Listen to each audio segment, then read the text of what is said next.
And we're live, kind of. Back again, folks. Had the kind of in there, thanks to the director. We are now talking... We're not live at all, actually. Not even kind of. We're live for us, bitches. All right. We're alive. Yeah, so we are continuing our discussion on Part 3, Rhythm of War by Brandon Sanderson. Discussion number 2. Part 3, discussion number 2. So, super excited to get this going. We have to talk about Irithiru. Almost. It's so close. So close. Irithiru. We got to talk about Irithiru. And that entire arc, because we talked about pretty much everything else. So Yeah.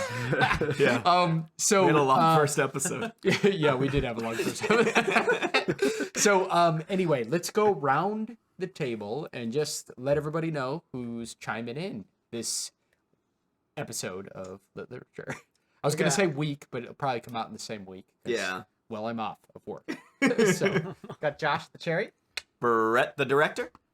Ben the Hitman. Aim the Dream. Andrew the Captain, so and dreamy. I just woke up in a very, very small, dark room in Urithiru, and I've been passed out for a long time.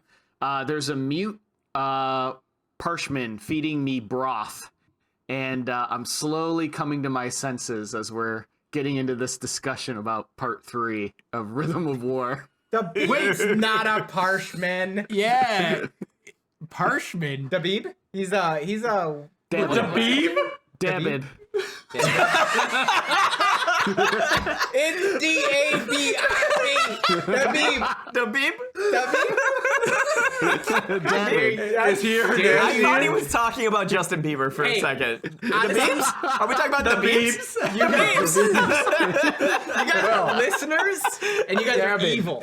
So Dabbid. I don't know. According to my theory, the listeners might be the main characters that are constantly fighting the boss. Dabbid. Slowly fighting the boss. Dabbid, not the Beebs. The Beebs. Feeding He broth. was a I parchman. love that intro. Did I just say intro? Oh, Jesus. We're starting this off out of control. Oh, God. He So, was a parchman. He's part- now a radiant, right? Without a spren. Well, so that's He doesn't actually a have a great spren. place to He start. might have taken the first step. This is a great He doesn't have a first spren, step. though. conversation. So before Maybe we the do Beebs that, will though- write a song about it. Yeah. So Damn before it. we get started, now that you know who's here, remember if this, I don't know when these are coming out, but Oh, yeah, we haven't cheersed yet. the poster, if you want it, you've seen it enough. Yeah. If this is your first episode, go backwards. And we might have done it already. I don't know. So I would like to start this episode off. Not only are we about to talk about the Beebs, but we are also going to cheers in honor to the boy geek. The boy game.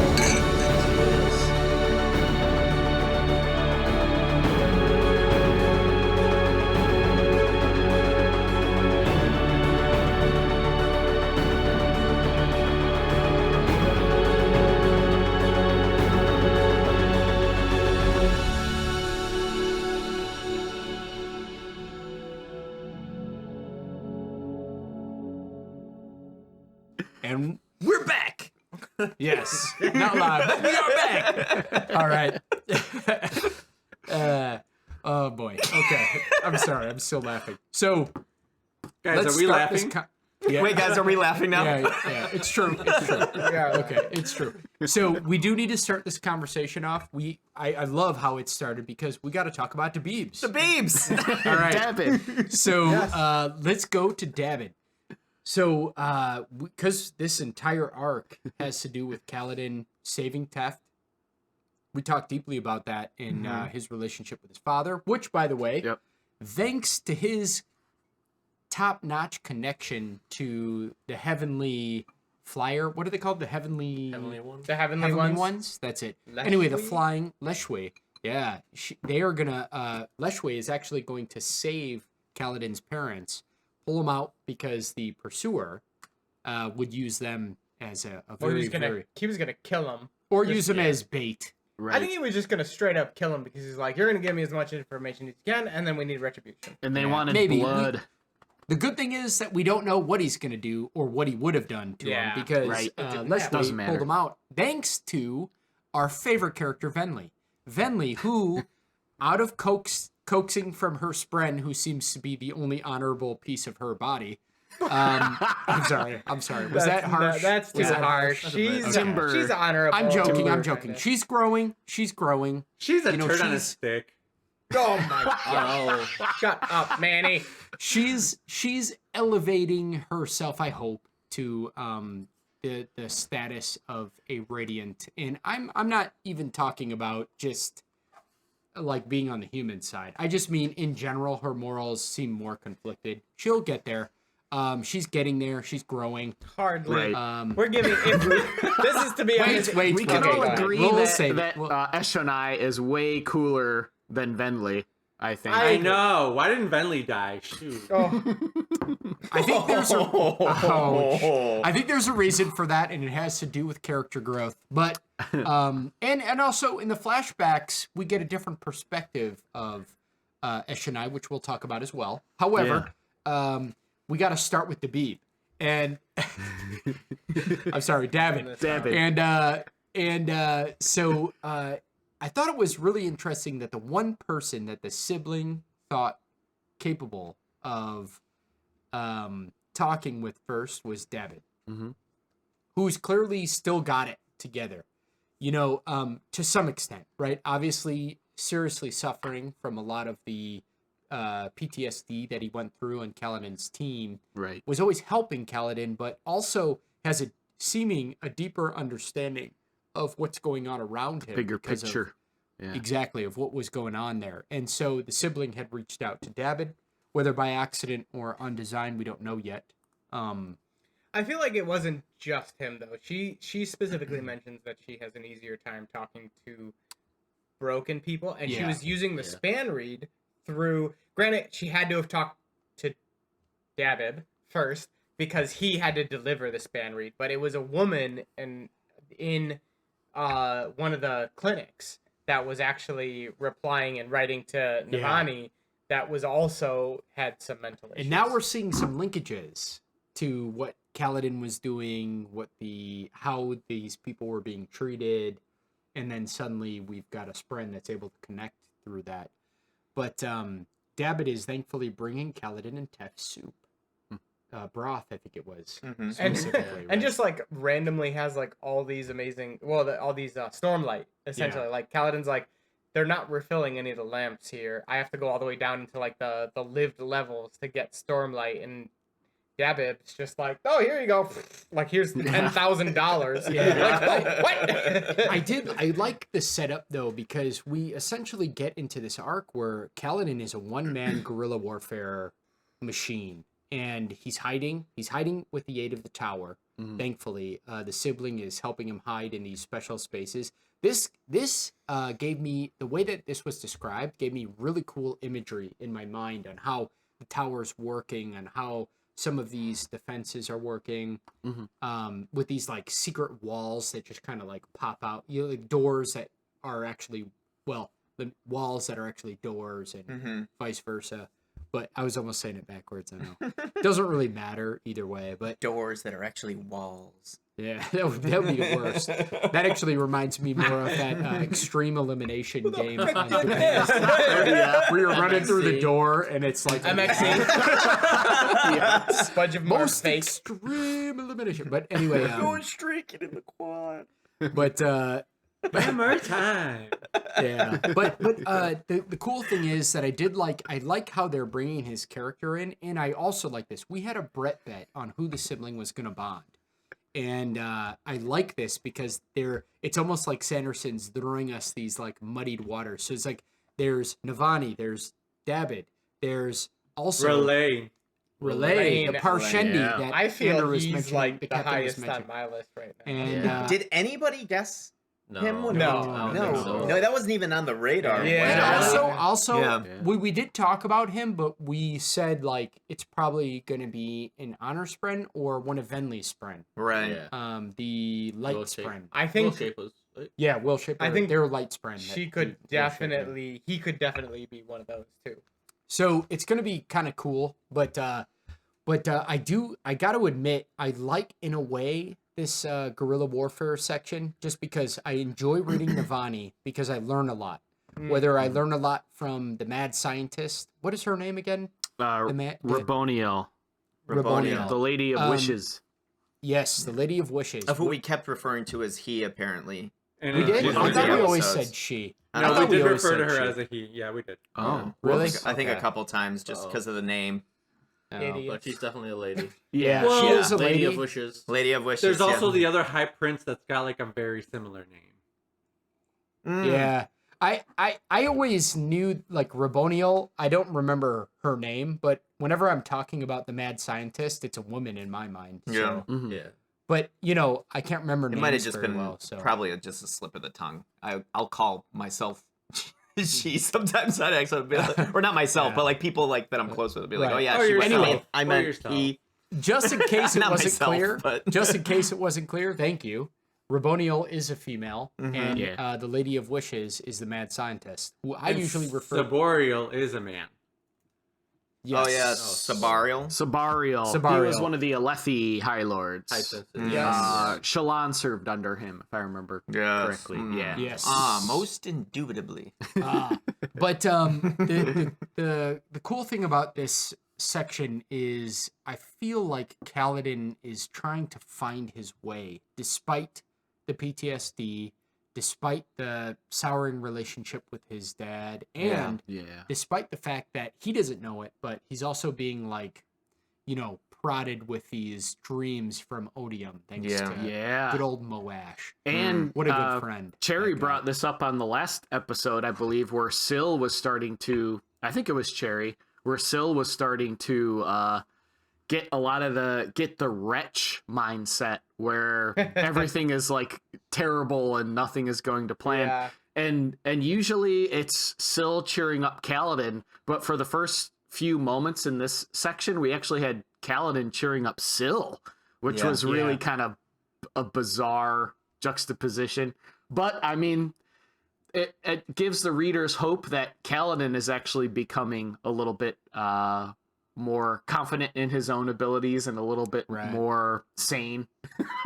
I have to say, I was really worried because that happened once or twice before I feel like Kaladin really handled it properly. Yeah. Yeah. There were a couple times early on where I was worried we were going to keep going down this path of like, you know, oh, Syl just feels like, oh, I gotta snap back into my fake self. You know, hey, I'm here to cheer up Kaladin. Yeah. And I liked that he finally noticed the pattern and was like, you don't have to put on a mask. I just want to know what's wrong because you don't usually act like this. Right. I'm not saying that you have to always act the way that you used to. And I thought that was really good for him to say, because sometimes people do kind of like, you know, oh, you're not being yourself, and they take that as like, oh, I need to be myself, instead of just like exploring why you're not being yourself in the Right. moment, you know.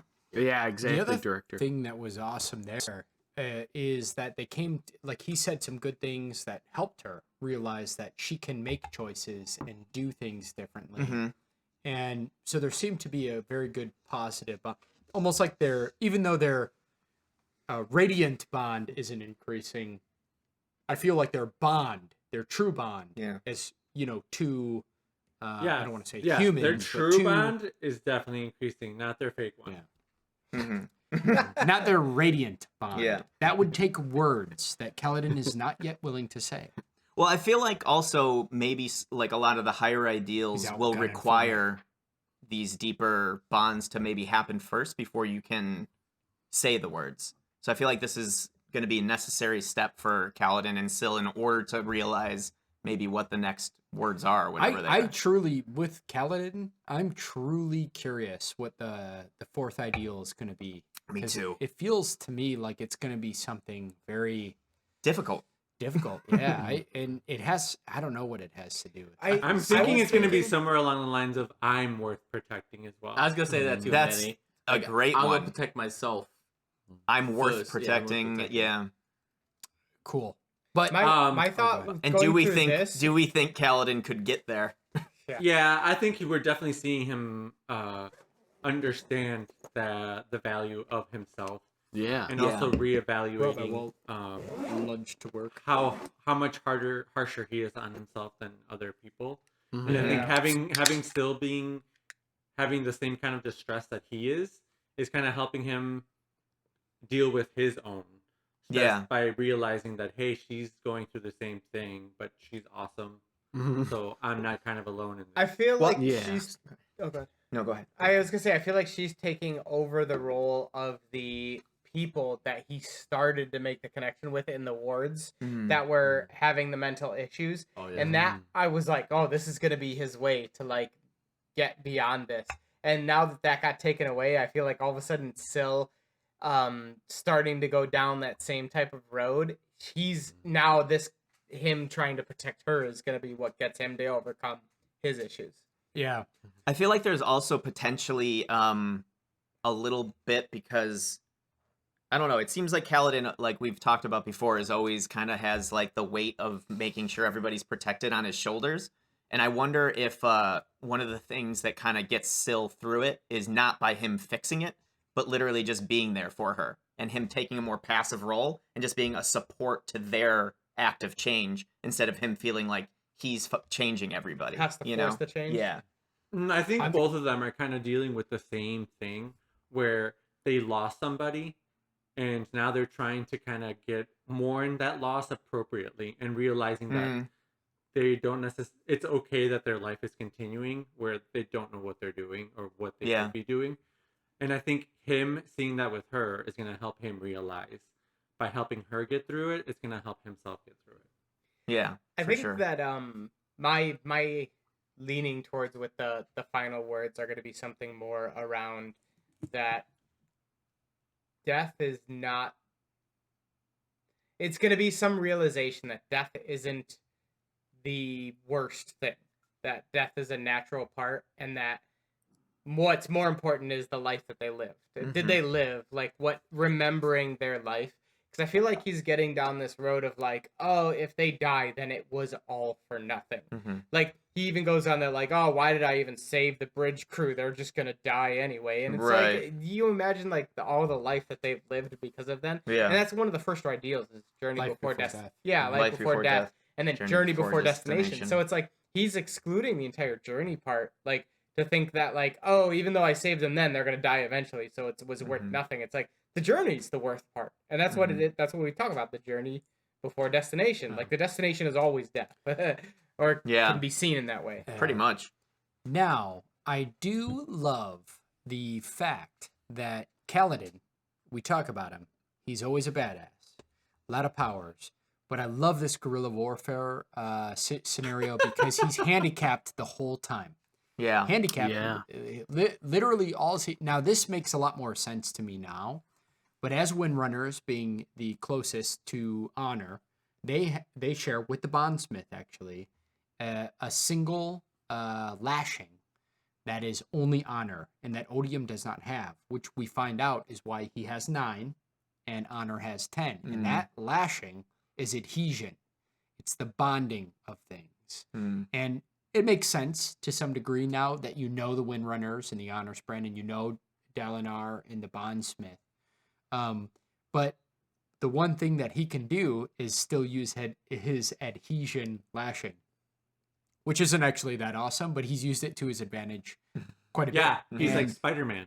Yeah, he is like Spider-Man. Except the worst thing is, like, he's like Spider-Man, but he can't, like, he needs, like, gloves that he can replace every time because he can't, like, release it. No, like, he lost his boots that one time. He definitely can. He had a brush. Handles, he used a brush.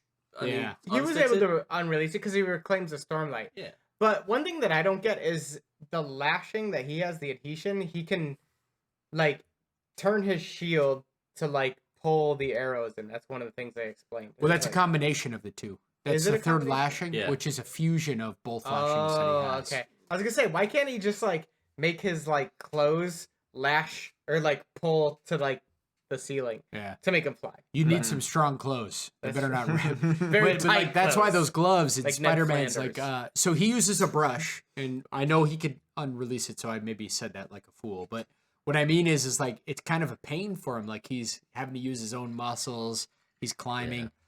He's like Spider-Man without Spidey strength and Spidey senses, and he's used to flying in the skies, being Superman. So it's an adaptation, but I love it because he has to fight some of the harder fused.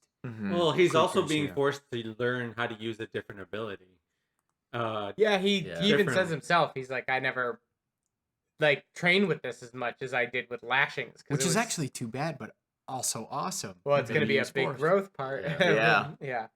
Yeah. Also, I think it was a bet that I think I lost. That he uses the glove. Oh yeah, what was that? Oh, Brett that's bet? right. The That- bet that- was- yeah. Oh! I'm pretty sure that I won Who that won that? bet. The Brett bet was that I think I won it somebody as well, was going to maybe. use, it may have been Kaladin, the glove to Then they come back into a plot big point play, or something. yeah. Glove or belt saves the tower. Oh, you have to decide if it's safe. Well, So far, it hasn't, though. no, Yeah. he used it to stop. Ben's the only one that said no. He used it to stop. Because everyone else said yes. I was like, I'm All right, now. cheers. What's the woman? Her name again? The Lady of Wishes. He used it to stop her from fully corrupting the tower, which is a win. So I That's a got to win, break but- it to you. I would argue with you if I wasn't on the winning side. No, I'm just kidding. I got to break it to you, He had to though. break it the third one, and now it took him forever to heal. The tower has not been saved because it's Yeah. still The tower controlled. hasn't been Still saved not- yet. yeah. You're It's correct. still in It has control been of the saved singers. once out of many times it must be saved. Yeah. So I'm I'm starting- just kidding. I'm just kidding. I'm starting to get to the point, the way that Sanderson is like, even when Venli's practicing, which I think we'll talk about, and That she's part was like, so oh, I feel bad, like I'm using the what is Odium's light called again? Void Chaos Void Light, that's right. As a She's using radiant. Void Light, and then Tinder, her spren is like, use Void Light a little bit. Yeah, at a time. Tinder, the Who cares? dating app, is Yeah. telling her to swipe Timber. Timber. Tinder. Jeff's like, I will swipe right on you. Which one is which one is Which Tinder? direction is that is- the swipe or is that Yeah, the that's the Manny swipe one. But is it? Okay. Do you swipe right or left for good? I don't Yes, know. left? No, Manny- left seems bad. Yeah, yeah.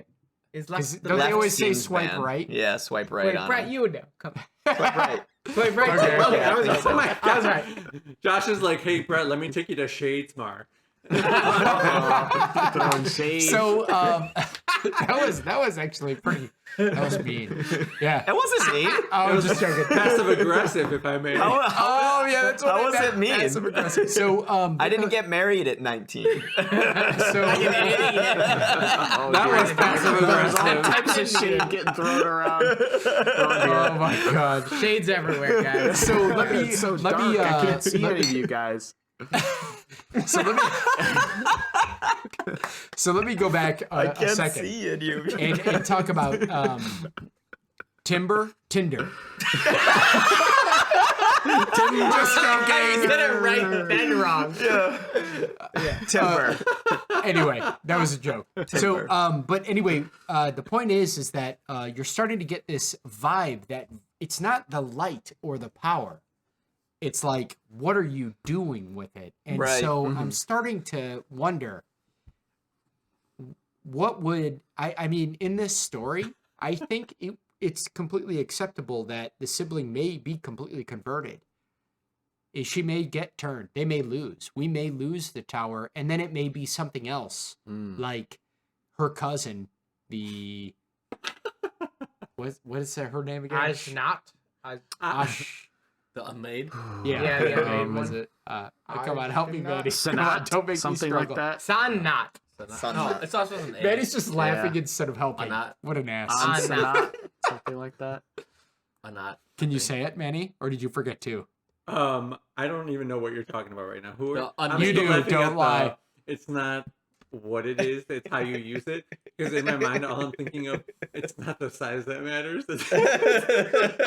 How you use it? Manny, stop Manny would be thinking about good. penises so much. But I think you're talking about it's Jana. Ash. Why would you Anat. hurt him so? Yeah. You can't Shot make him Anat, be something right? he's Shot not, Ben. I was throwing my blow. Captain Shot Anat? Yeah. Okay, it's Shot Anat. So And anyway, that's I a think real tongue twister because if you read the books, it's SJAANAT, and in the Yeah. audiobook they pronounce it Ja'anat. Shot Anat. Jasnah. Yeah. So I was thinking, like, there might be something there. The fact that she called it, the sibling, her cousin. There's something there. It's almost like, I have a theory that Shoutouts is like part cultivation, part odium, and the sibling is part honor, part cultivation. Wait, so cultivation cheated on honor and did the dirty with odium? Maybe. Oh, But the reason that that or maybe Shoutouts corrupted. So maybe That's why. So It's a cultivation spread either that way, corrupted. the fact that she and Odium didn't like it. When, Also, Jeff, what could be instead of cultivation, it could actually be, since Jasnah is a spren that's unmade, she could have been an honor spren that was unmade. Yeah, exactly. Or honor spren, but either way, I think there's some crossover there. It seems to me though, her attitude towards spren in general is like, come get changed if you want. Like she's not forcing it. It seems. We don't know. We don't have all the details yet, but I'm curious, and I think it is a real outcome that we could lose the tower totally. yeah. I hope we don't. And I mean that also gives a bit of credence to could the tower get completely converted and then Rlain becomes a freaking bondsmith for the new Odium tower, but still be able to use it for good. Yeah, we are worried about what being corrupted would do to the siblings' personality. That is, we don't know. Yeah. I mean, it's similar to the fuse, right? She keeps saying she's dying, like her, which could be like her personality will just be gone, and it will be something different. So, but I do like this. Like, there's kind of like these question marks, and then we see certain scenes that are making me think. I mean, this war is getting murkier and murkier. It's becoming more and more a war of the fused against in the fused, most, maybe even not all, but most fused are just Odium's tools, and some of them might be sick of it. And I do you think that both Lobonio and Leshri are serious when they talk to Jasnah and Kaladin about ending the war and being like a truce? I get So, I have a that rep they bet. do, yeah. they I might have a be rep bet on this because tired of it. I think the Lady of Wishes, we're gonna find out. This is my Brett bet that she 100% is being honest with Navani, but not in the way we expect. The reason is she keeps saying like, I do want this. I want to end the war. I want like it to be like over after this. We're gonna end the war. It's gonna be done. Yeah. But the way her mindset, what she's doing is she's working with Navani to create a way of killing all humans and fused, and like she wants to kill both sides. She wants it to be over in the fact that like both sides are just dead because she's so sick of the war, and her even saying like, yeah, like I want to help you because I want to create a truce, and her truce is just everyone's dead. And I think her plan in the past where she's like, I'm going to create a virus that's going to kill all the humans, and it killed a bunch of Parshendi, wasn't a failure because it killed Parshendi. It was a failure because it didn't kill everyone. She wanted everyone dead. That's my theory. I think that's what she's going for, is her final goal is every single living thing that, well, all humans and Parshendi are going to die. It's funny, Josh, because I was thinking that about halfway through this part. Like, man, I think she just wants everyone to die and just bring Warsaw back to nature. Yeah. Pretty much. And then, near the end of this part, I was like, I think she just wants to end up killing Odium and be free herself. Because even as a fused with all her power, she's still pretty much a slave to Odium and his desires and his power. That's what I was actually. I'm glad you caught on that, because the one thing that keeps going through my mind is, as a fused, you're growing more and more insane the longer you are. You keep going through this cycle, and it's like you're just there to do this God's, like whatever Also, his end goal is. I just want to say, especially when we find out that the insane fused Is her daughter. is her daughter, Yeah. and it's like, I think that really hurt her. Like, we've been fighting this war And even though they let me try to team up with my daughter to keep her Same. sanity, she still lost sanity, and she's like never forgiven Odium for it. Mm. For By this the war. By the That's- way, this is starting to really sink into Kaladin's diving into mental situations Mhm. because the fused are just plagued by sanity Millennia issues. of and so I'm War. almost wondering if in the end everyone is just gonna be pushed so far, it's gonna be everybody turns around with a big middle finger to Odium, like you jackass. Yeah. You know Well- what I mean? How often you like how how Yeah. many times can you go through this? I still feel that there's this hint of like malevolence behind her actions. I think that they're That definitely could be. yeah. So Definitely. I say so. All since it's my breath bet, I will say yes. I think that her ultimate goal is the destruction of both humans and Parshendi. Okay. The end of the war through the death of everyone. I'm gonna say no and say it's Odium. She's truly after. Mhm. I'm But- also gonna say Nice. no, it's freedom she's after. And that means Odium is she after.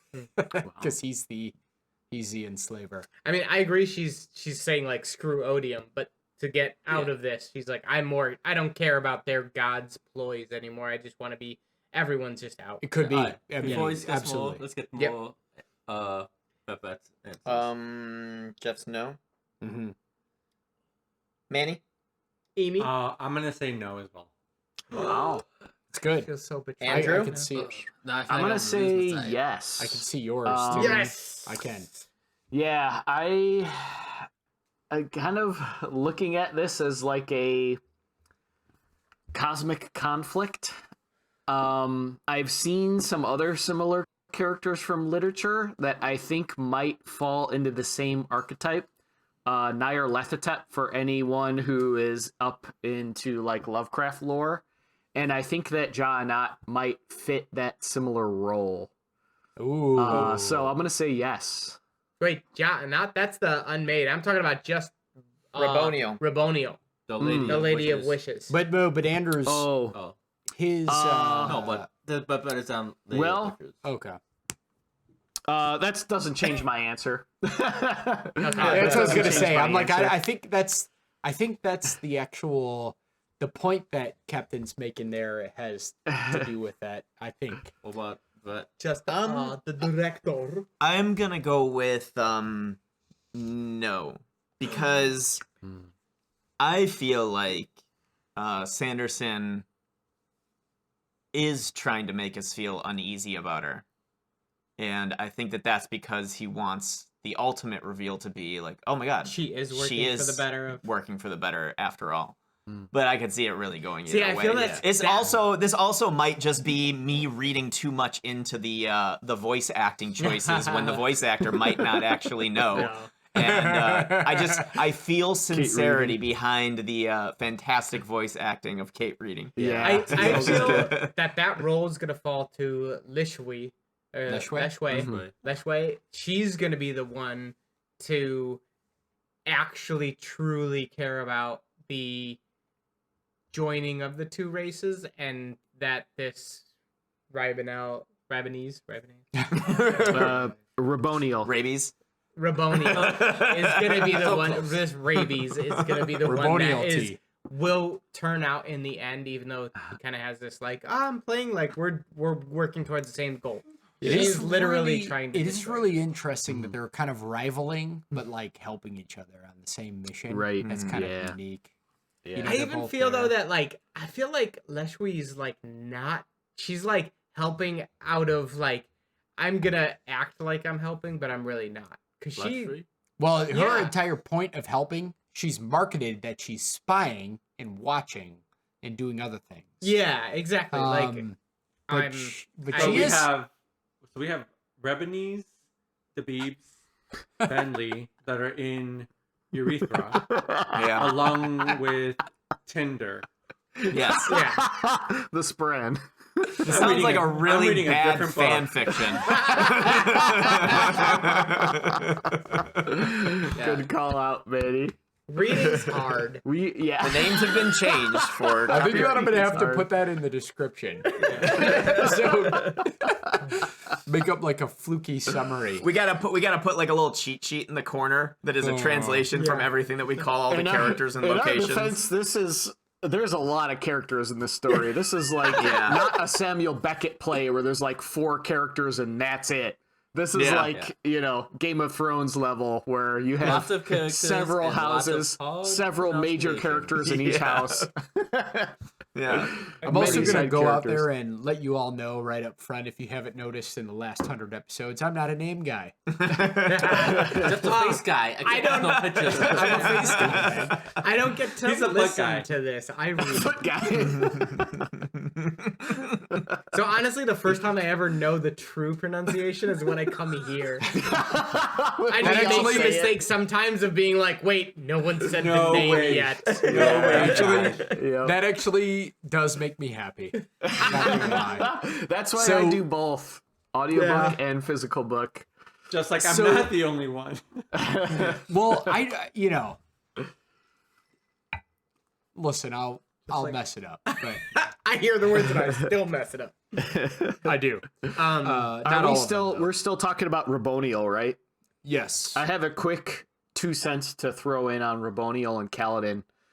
This was closer to the end of section 3, but there was a really horrifying moment which really kind of shows the true depravity of Raboniel when Kaladin confronted her, and she threatened him by saying, "Oh, if you kill me, I'll just come into the body of someone else, and I'm gonna pick the most innocent person you can imagine. Yes. A pregnant mother who already has a child, who will already understand the true meaning of loss." And like, as Kaladin, it's just like, dear God, like, just leave. What can you do to that? Like, there's no other recourse to that.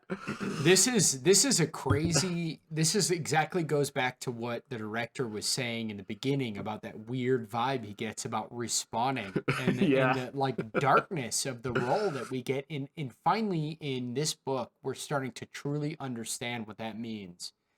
These fused will just continue to come back no matter what. Body after body. Every time they do, they're killing somebody else. Yeah. Like a normal individual. It's still a taking loss. that body. Yeah. And that was pretty. That was a great dark weapon, but the fact that it's becoming so open that they're, maybe props to her, whether it was a bluff or not. I don't think. I don't think that was a bluff. Kaladin was willing to test, and he probably wasn't. Yeah. Well, I think that argument also kind of goes towards Kaladin's argument he had with Dalinar in part 2, where he was saying, he's like, why kill them? They're just going to come back. It's actually better for us just to injure them and get them out of the battle. Yeah. Because, then they don't, Kaladin didn't make the argument, but also at that point, they're not going to go and kill some other Parshendi or listener at this point. Like, they're just going to come back. It's better to just get them out of the battle at that point. And you start to really capture them and then torture them. Waterboard them. Okay, Taravangian. So I do have to say, though, this is the reason that we get back to, like, when you're reading about it in the earlier books, I don't think Desolations hit, like they try to make it hit, but it's in this book that it really starts to make sense. They keep coming back and they keep coming back and they keep coming back, and you're fighting the same guy over and over, and it could be me fighting him, my son fighting him, my grandson fighting him, my grandson's grandson fighting him. Like, by the end of it, you're just all tired, and it's the same motherfucker we're all trying to kill. Yeah. And it's just like, that's debilitating, and that's why towards the end it was just getting like cycle after cycle was happening month after When month. they were happening, like, they were within going years, backwards. right? Yet it becomes, and even Raboniel continues to mention this over and over. The breaking of the Oath Pact may have been the best thing for us possible, because our technology is more advanced than it was ever. And it was always under this assumption that we weren't as good as the ancients because we can't do these things. But they don't realize that those things was because of the bonding of the Spren. It was actually not any technology. Now they have understanding of fabrials and Better metals and how But to is that trap good, them and how though, to use is the it. thing. Well, I think it's a good thing Yeah. overall because, it may not be the right thing overall. They have to balance that. And I think that's a relationship we all have with technology and nature and the environment. But I think that's maybe, in a way representing that battle that we have. But the fact that it took so long, she is like, Raboniel is like, they have so much more understanding than we ever did. I'm starting to think that we've been lazy. We've just, we're recycled and recycled and recycled, and our mindset isn't changing. And I've got to give, and actually that scene where the humans almost stood, completely no radiance, all humans in a hallway almost stood against their Yeah. radiance. Yeah. I mean, there's indicators that it's like another 1,000 years, and they might have come back and been fucked Right. Yeah. completely. Yeah. But the reality is that they're still trying to learn these things, and I think Navani is just a keystone there because the combination of the ancient knowledge that we didn't have, that we thought we were thinking wrong, right? We thought they had technology, they didn't. They had bonds with Spren. Right. better. Now they're trying to figure out how do you apply the bonds to the technology and the physics that we know today. And I think it's going to be interesting where it goes, but I think we have a better chance, overall as humans, like if I'm putting myself on the human side. But Yeah. to be honest, I kind of view anybody outside of Odium, including the listener. No, the listeners were Venli's people, right? I always Yep, mix the it singers up. are the dull The singers? the dull form that woke yeah. up. Or In the end, I kind of include the singers into the human category because it's really like the cognizant humanity of the world, not human, but like, human persona. So Yeah. that would be the singers as well, against, in essence, what Odium is trying to do. And we don't really know what the end goal is, but it's definitely not good. Doesn't seem like it. And Yeah. so I'm not quite sure what it is, but I want to see if I can find. There was one quote from Teravangian, which it must have been in the Must have been in his chapter. because when Dalinar goes to talk to Teravangian, and I don't remember if it was That was the last chapter in the book. that was the last chapter because there was a section Oh, second where to last. where someone in their mind was like, we've got this like fabrials are replacing the fire, which is replacing like, Oh yeah. and he was yeah. like, oh, this is almost like a shadow of a shadow. Like we've that got like was a Teravangian, yeah, but he's like- it was actually, it came up multiple times through multiple books. Even Dalinar himself used to say, I prefer the fire. It's amazing that now we could have a heat a off heat of this. fabrial, Mhm.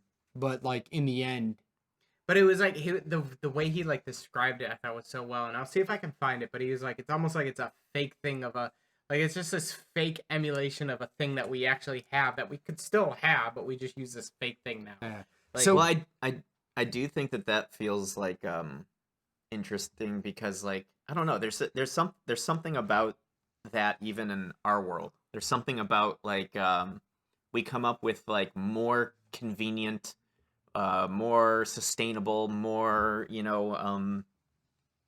or safer means of doing things. Yeah. 'Cause, But like, sometimes it's just nice. we can have a wood fire. We can have a gas fire. Yeah. We can turn on a TV and Yeah. have a fire. And there's Mhm. just And something it's just- nice about the wood fire.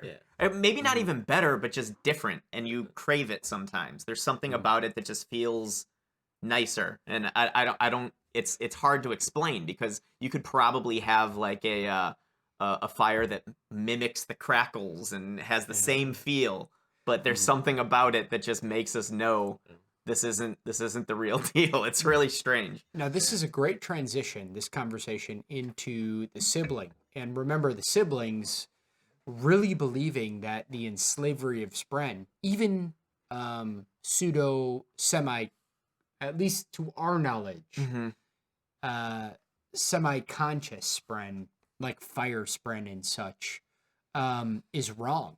It's deeply wrong to the sibling. She has a big issue with it. So my question to you guys is, what do you feel about that? Do you think, after knowing the sibling for a whole nother part, that she's right, or she's just kind of off the rocker and like taking a stance? Like, is it truly wrong to capture a fire spren and make a heating fabrial, or is it like the equivalent of like harnessing electricity or gas in our reality? You know what I mean? Like, what is?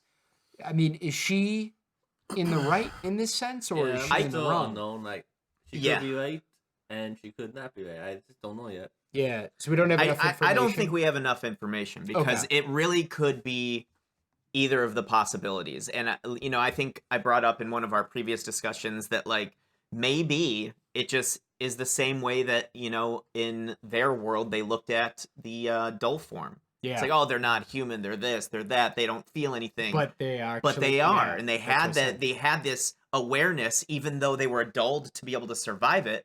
They still have that awareness that persists. Those memories persist now that they're kind of woken up.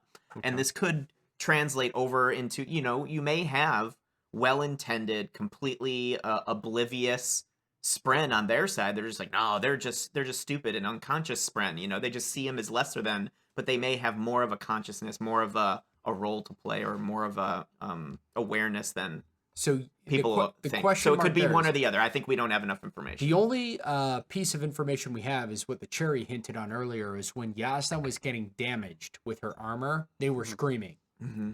So we do know there is a pain factor involved.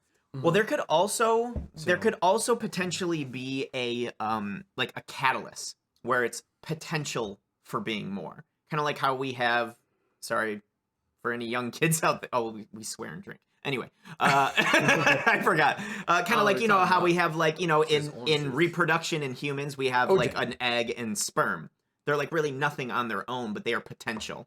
Yeah. So I wonder if like spren have a potential form and something happens that catalysts that into it. And that she might have a perspective where just like religious people can say, oh, that's a thing. You shouldn't, masturbate or something like that because that's potential life or whatever. She might have this kind of like ultra kind of like view of it where it's like, no, that's potential, their potential consciousness, even though they may not be there yet. She might just have this view of it where it's, I don't know, seen That's differently. interesting that you bring that up, because we don't know a lot about how how spren are able to replicate or reproduce. So we do know that they go and then they come back, and that's it. So there's not a lot of knowledge there, or not a lot of shared knowledge. Yeah. So another thing that happened in this chapter, before we get into the nitty-gritty fighting and all the good stuff, is Navani was investigating. We find out for sure that not only is the mad scientist aware of this particular energy, but the stone that Gavilar had is an energy unlike any other. And they can't figure that out.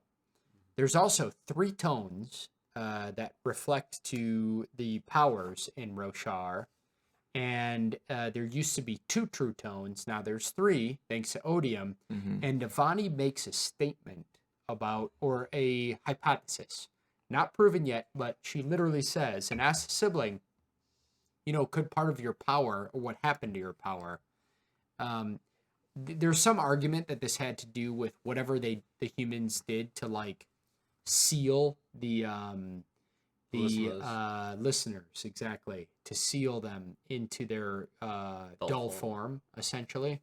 But the reality is there's 3 tones, and 3 pure tones of Roshar. Yeah, but according to the sibling, there's only 2, mothers and fathers. Yeah. And so Navani was saying, like, could it be possible that Odium's tone, or that tone, that void tone, is a pure tone now? Like, it's become part of the fabric of Roshar by this point, which is interesting theory. It just makes me wonder a little bit, because, like the Mistborn series, where we're in this, like, good, bad, I'm not going to give too much struggle away, but it's like kind of like you have these preservation and ruin, like, contrasting forces almost. And I wanted to know, could this just be another natural thing now? And what you guys think about that. Yeah. When they were talking about it in the book, before that happened, were there 3 tones? Did Odium have his power? Did Anna? He did, but it was in a different world. So there were just 2 tones on But no, Roshar. even when the desolations were happening, because the sibling had power in the tower, she did. power it. So Odium was working, Anna was working in cultivation. All the powers were working at that point, I believe. I have a theory about that, Ben. And once Anna died, did her power, like, she lost half her power, and she could no longer combine the 2. I'm Yeah. not sure. I was thinking, because there was something indicated by Odium himself that he's bound to the area now.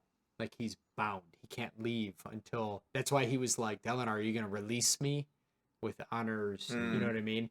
And I almost wonder if with the moment that they bound Odium, truly, like, bound him to the planet or the solar system or whatever they did. I think it's the actual solar system, because there's a few planets there that make, like, Obviously, the planet sense that the in- Odiums, that all the singers are fused went to. yeah, That's like a there's planet. like there's a few, but I think they bound him there, and I almost wonder if the moment that they bound him, a lot of things changed, and like therefore became a there's true a note, true or, yeah, tone true tone. in terms of the power or the. This is all the stuff that, like, I don't know enough about. Yeah. Well, Sanderson's Yeah. I'm background. surprised with how open so far the Cosmere is starting to get in this book. Compared to every other Sanderson book we've read, It's always in the background. where it is super background. This one's the first one I feel where it's like starting to take a forefront. Like, there are hints that it's not even just hints anymore. It is like a, hey, stupid, remember there's It's part a of the Cosmere. story. Yeah. It's part of the story. Like, you yeah. gotta actually be cognizant of the Cosmere to get the most out of this book. Whereas the other ones, I feel like you could completely enjoy the book and be 100% like have no idea that there's a Cosmere or anything's going on in the background. Yeah. Between the Mistborn and what's it called? Warbreaker, Yeah. and it just all those. It's such a hint. This one, it's more of a like it's there, and you gotta kind of know about it. Yeah. You know. Anyway, I wanted to bring those 2 things up because I was kind of really curious about it. I don't know the answer yet, and I don't know if it'll play more into this book, but it feels to me, in my opinion, and this is my opinion being not a good encyclopedia fan. Yeah. But it feels to me like the concept of somehow binding Odium to the solar system somehow integrated him into the investure of the solar system. It Could be. One thing I kind of want to add is I feel that the headers of all these, which are I thought fairly- he said the heathers. Wait. I do want to ask you this. So you guys know, like, in the first part, what were the headers? The second part was a was journal written by Sazed from Sazed. Mistborn. Yeah.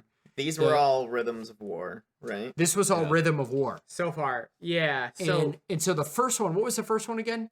The first one we talked about it as well. It was Wasn't that Navani? the first one was Navani's lectures Navani's- about yeah. opening up the Fabrial Okay. knowledge. so Oh, that's right. Yeah. Part 1 was Navani's book about opening Fabrials. Part 2 was a journal that, or like some kind of a writing that we get from Sazed, which relates to Mistborn. And then the third one is The Rhythm of War, which is the title of the book.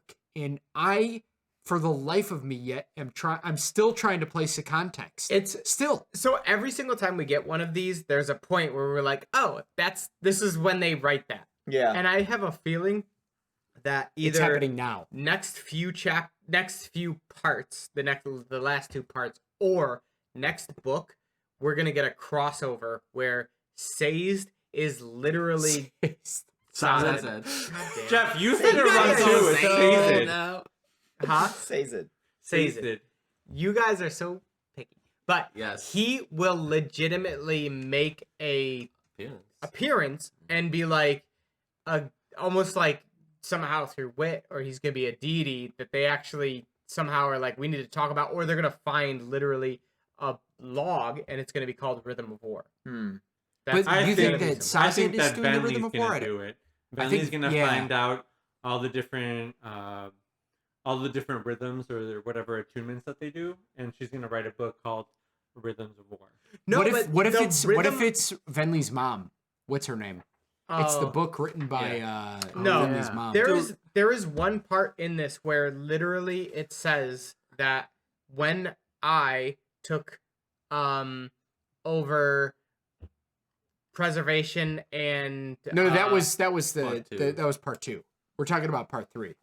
what is that? I thought that was all part of No, Rhythm of part War, 2. though. Part 2 was all Sazed's journal. Yeah, Says Sazed. Oh it. man, Sazed's journal. Sazed. I've been wondering what happened. Part 2 was all Sazed's journal. Oh, man, I've been wondering what happened to the singers who broke off from the other singers, and it's like, what happened to them? They called them betrayers. It's almost Yeah. like they figured it out and Well, broke off. Yeah, they're like, we can't accept this power because they didn't want forms of power.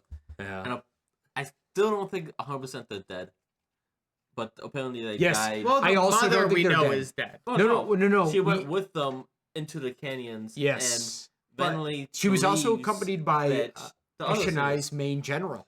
Eshonai's #1 lieutenant or singers, whatever. that they Eshonai. died with them. in the floods in the canals. Or Yeah. the tunnels and the shadow plains. The assumption is they're dead. There's been no proof that they've been dead, and I And- suspect that they're alive as well. I hope they're alive, but I've been wondering, Yeah. and this is the first time they've been mentioned really since the first. I do really Could they be living in that city? well, yeah. The Where- Shattered Plains was a creme city. A creme so, city. Yeah. but okay. Anyway, the point is, I wonder if the third part, because the first part being Navani, the second part being Sazed, and the third part, I just was trying to figure it out. Yeah. And I'm like, could it be Venli's mom? Could it be Venli writing it like in the future, kind of how Oathbringer was?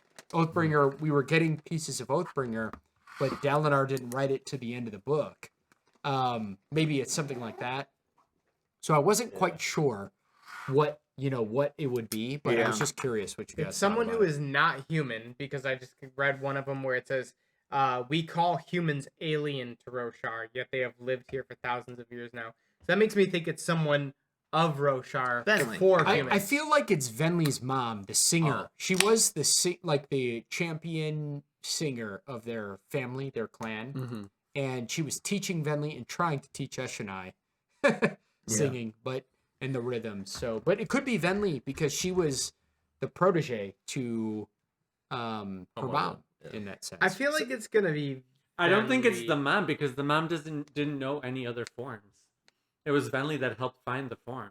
Venli did find the forms, but the mom knew the songs for all the forms. Well, this one makes me think it's a scientist, because someone said, one of the chapter 56 nodes, it says, but how can we not, in searching, wish for a specific result? What scientist goes into a project without hope for what they will find? What if it's So what if that's it's Venli, the, then. Venli. no, what if it's the mad What if- scientist? Yeah, what if it's Rebony? O'Neill. Ah, What if it's rabies? oh, rabies. What if Yeah. it's rabies? God, I hate you all. He really likes science. But this is here's the Now thing we're that- just getting evil. Yeah, Now we're this just is what getting makes evil. me think it's not her, because I find this experience so odd. I work with a scholar from the ancient days before modern scientific theory was developed. I keep forgetting all the thousands of years of tradition you completely missed. So that maybe it is Venli. Maybe Venli's writing this book later. Yeah, this feels like. Also, that one sounds like Navani. Oh, does. dude. it does. But why would she But say she in would- the earlier why would she sentence refer that to humans? are I know. aliens? Well, that sounds very like scientific. Like, if humans it's- are on this world. if they've she been But quoted- does here for- we yeah. refer to humans But as aliens? this is Oh, the we. thing. Yeah, that's true. No, Yeah, this yeah. is what made me think that it was still Venli. Sazed, Oh, so because this is the point. Sazed. The point regarding the Rhythm of War's emotional influence will be of particular interest to L, and then later it is actually maybe it's multiple people then, because later someone, who is this person? You use no title, so I assume they are not fused. Who then is L? So Rhythm of War maybe is it's a two people conglomerate. commuting, but L is obviously Ellen from the Mistborn. So it's someone on Roshar talking with Saz. Obviously, I don't. That's think what I it's think. obvious. It's Obviously? Oh, man. It's, There's a lot There's an answer now. of Listen to shit that. flying around Obviously, here. Al and guys. Sazed are having a conversation that they're I writing mean, down. maybe it's Stop. they're talking about L. Stop. We're No, leaving it. yeah, Anyway, don't be a speculate, but Don't be a. there's definitely something there, and I'm curious because usually by the end of the book we know. yeah. That's it. So- I'm calling it. This isn't a Brett bet, but I'm saying it's Sazed, So talking with Venli. Interesting. Okay. It's quite the And Hail Mary. they're talking back and forth. Yeah. I'll let you call that. I'm gonna think about it a little no, while. it's not a bet. It's just a. I'm not. Yeah, it's not a bet. So- I'm just saying. Okay. Man, we should really talk about Venli though. Yeah, Oh my that's God, what I was there's so gonna much to say. do with We her. actually need to get before we get into Kaladin and Navani, which are gonna eat up the rest of the entire episode. Yeah, and then Let's- I have 2 things I need to mention too. Do you want to do those first? They're probably Probably not not. important. All right. Yeah, so they're not. let's start with Venli because there's a lot of backstory here.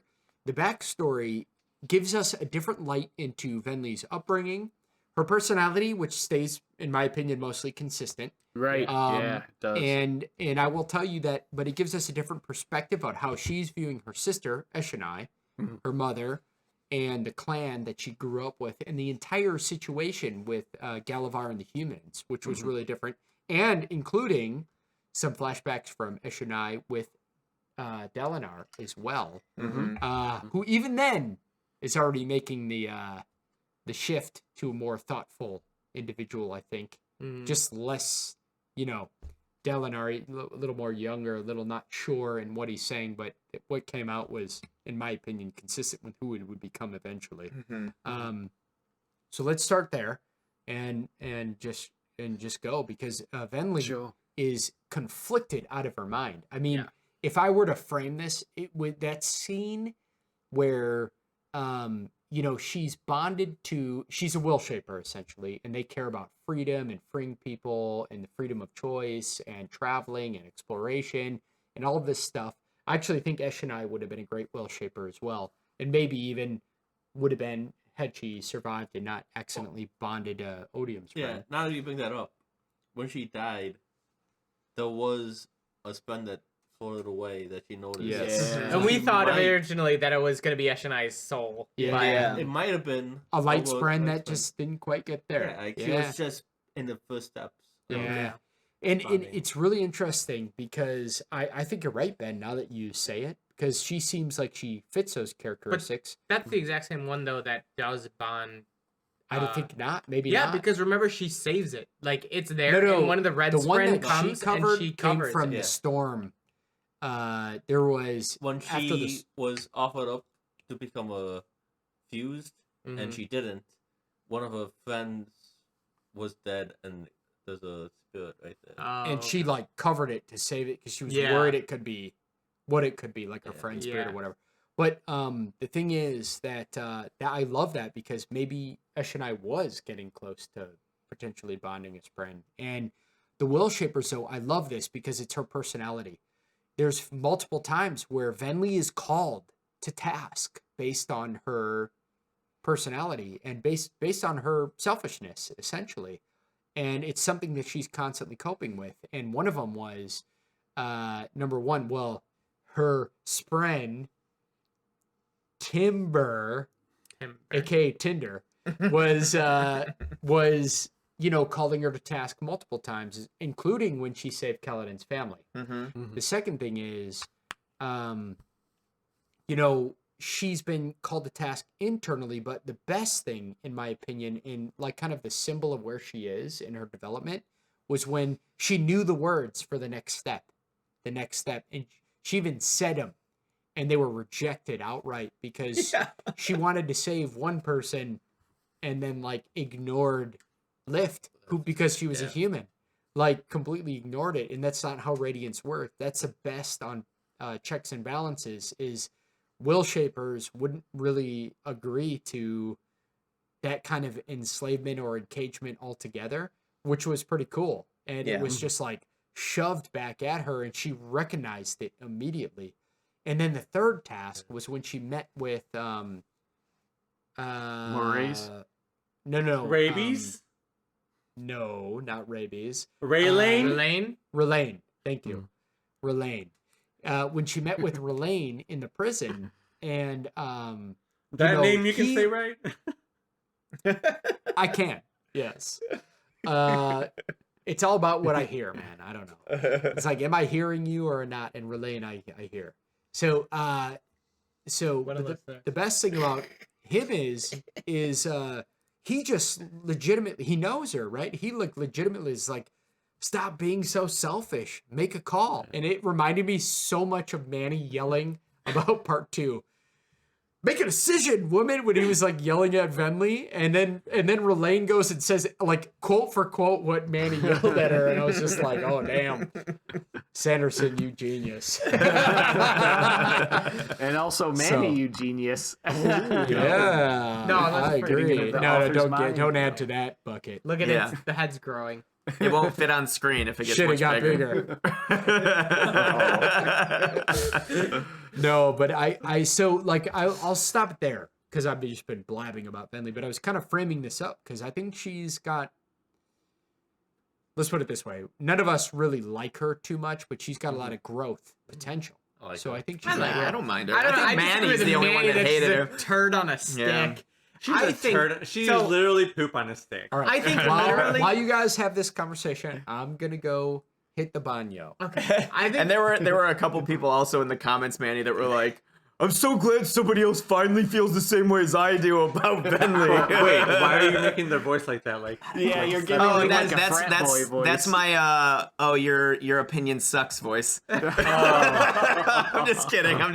No, I agree with you to a certain extent. She was a little I think though Venli about it. No, I think that a lot of the things that she does, if it was the role of the main character, you'd be like, yeah, it's what she needs to do. Oh, like it's obvious that maybe Kaladin's gonna grow and eventually just like decide that he needs to save everyone. Like, but it's okay if he's killing people on the battlefield because that's just battle war. But all of a sudden, when it's Venli, it's like, oh no, she should have known from the beginning that slavery.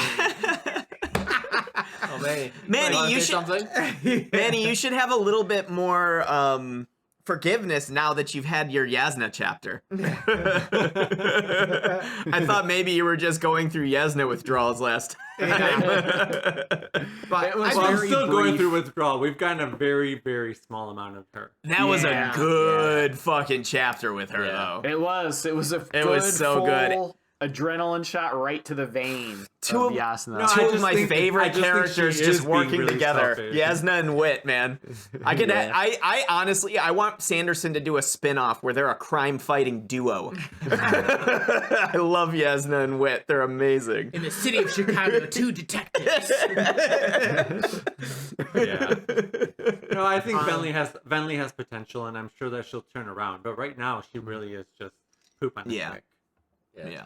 No, I really I think- love that chapter though with her when she Trains. Yeah, when she trains and she Molds the realizes rock? that yeah, it's the rock, and it's So- on the Cold Tone Stunner. What do you think? I know wrestling. What do But- you think the actual who is she having a conversation with there?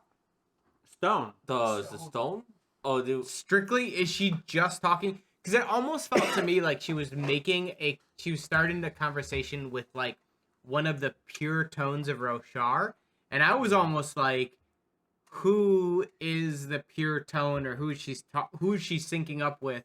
Like I thought it was literally she's syncing up No, with like cultivation. It is Roshar Mm. itself. The tones are predate everything. That's what the beginning was. Yeah. So I think, and they're natural to that environment. And so she was talking to the stone itself, the stone that was so old, Roshar, like the rock and earth of Roshar itself. So my thought is, like, she's like, I remember the stone or the rock, the earth was like, I remember you.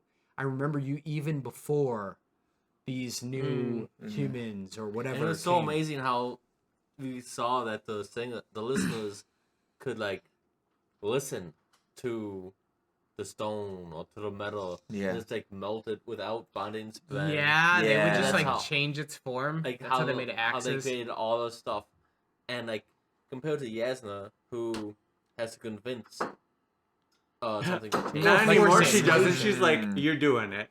Yeah. I know she's awesome, man. But like the singers, We get it. She's great. yeah,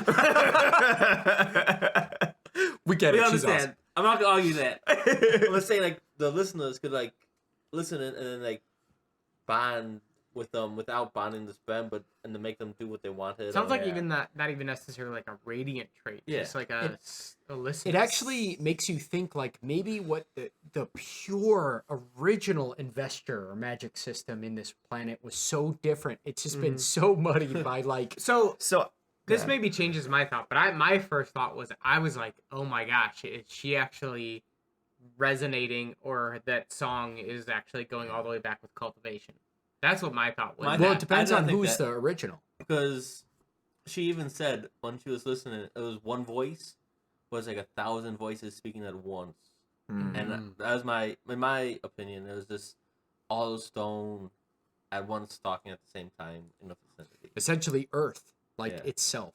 Roshar, the Yeah. rock, Mm. the gun. I don't think it was One of the gods, cultivation. cultivation.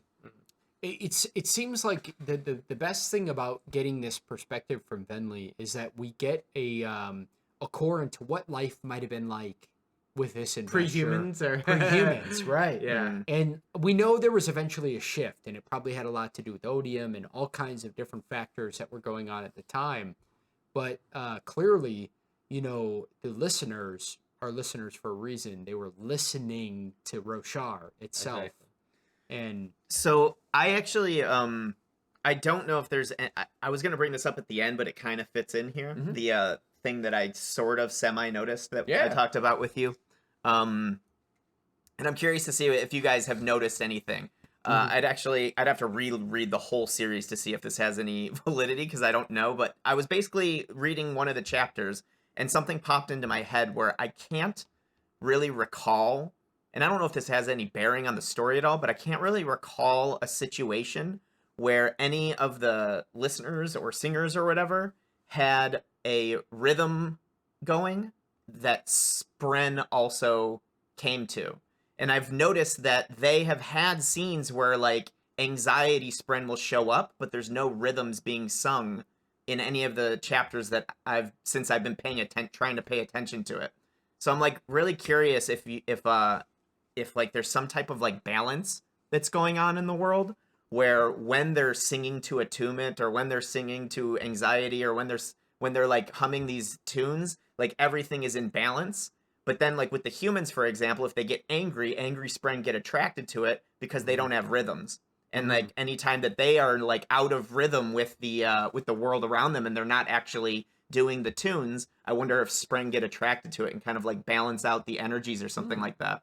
And I was just I thought that was just interesting, and I haven't come across anything yet that disproves it. Concrete or So I wanted to also just bring it up, one, to see what the encyclopedias think, and also two, just to be aware of it as we read on to see if it holds true in any way. after Yeah, the I director, think, Brett, I think that you're making a really good point because Spren are human concepts and thoughts, Mm-hmm. whereas obviously when listeners or singers are doing their rhythms, they're doing rhythms.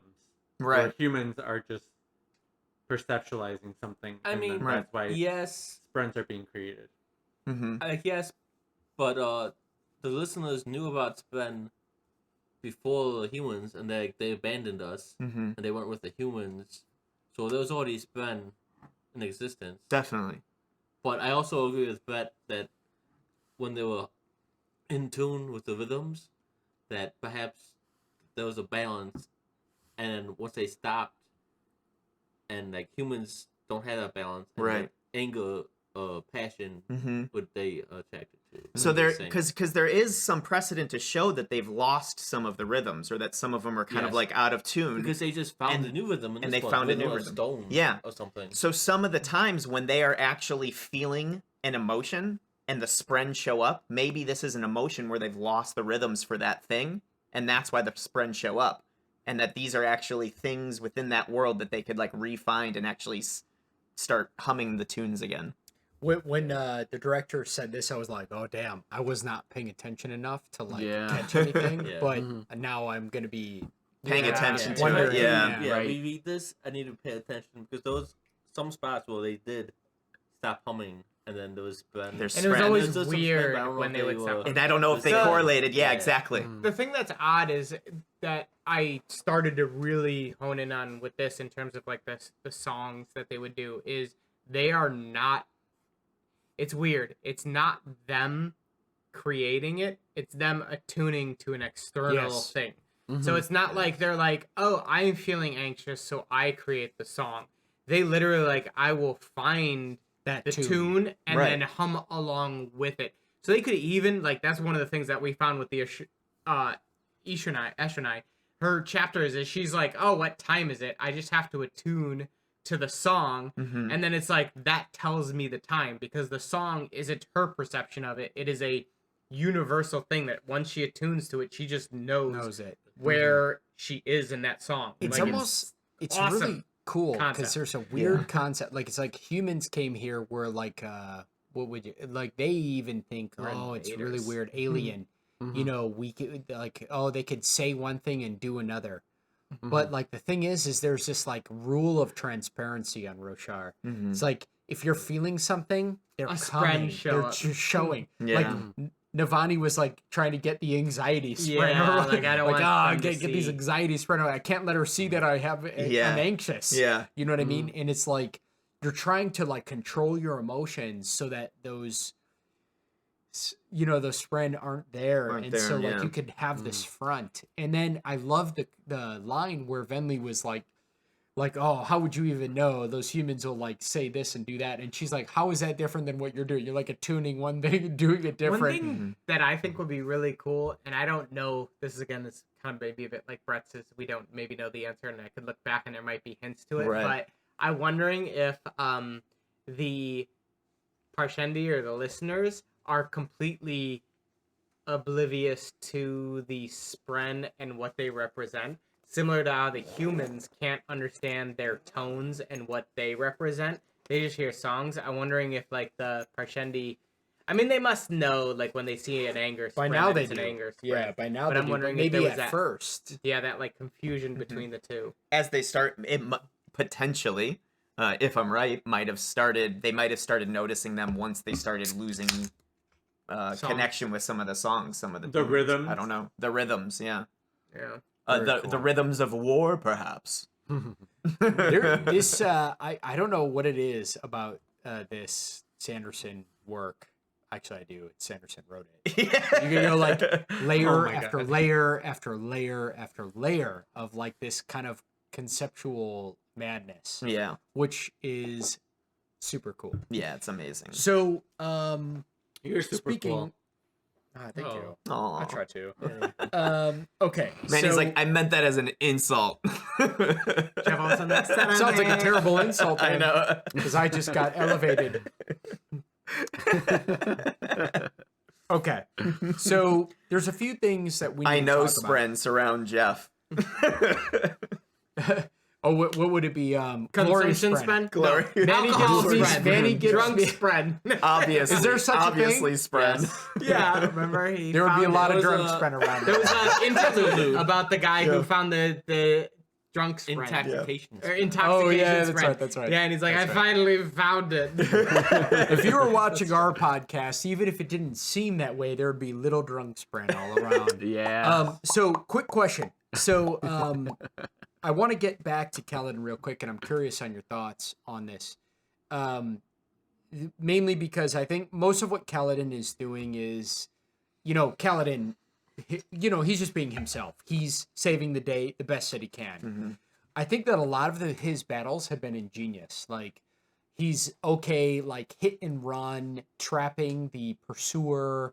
I loved the scene where he was using the arm, and they in the heavenly ones Left, right. were the like- Regals. yeah, they were like, oh, can he fly? How is he able to fly right now? And he's really just going like up and down and using this thing, and he ends up going into the water and destroying the second I feel bad that he had to destroy both crystals, but I gotta say, I am super impressed with Kaladin's battle prowess despite his handicap and his ingenuity, but also risk taking Mhm. in this sense. It really showed when he fought the Pursuer. Like the first time in the tower, when he had pretty much nothing but Stormlight to heal himself. Mhm. He was able to use the Pursuer's instincts against him and trap him in that cell. Yeah. I think Adolin gets him in this sense, and I don't think Kaladin knows it yet. Kaladin hasn't found, Adolin has found the art in what he does, like that piece of it, Yeah. and can love it. And Kaladin hasn't found that yet, naturally, because it's still war to him. But Yeah. could he find the art because he's such a natural? Just his instincts are so good, Mhm. and He's just a natural born killer. Yeah.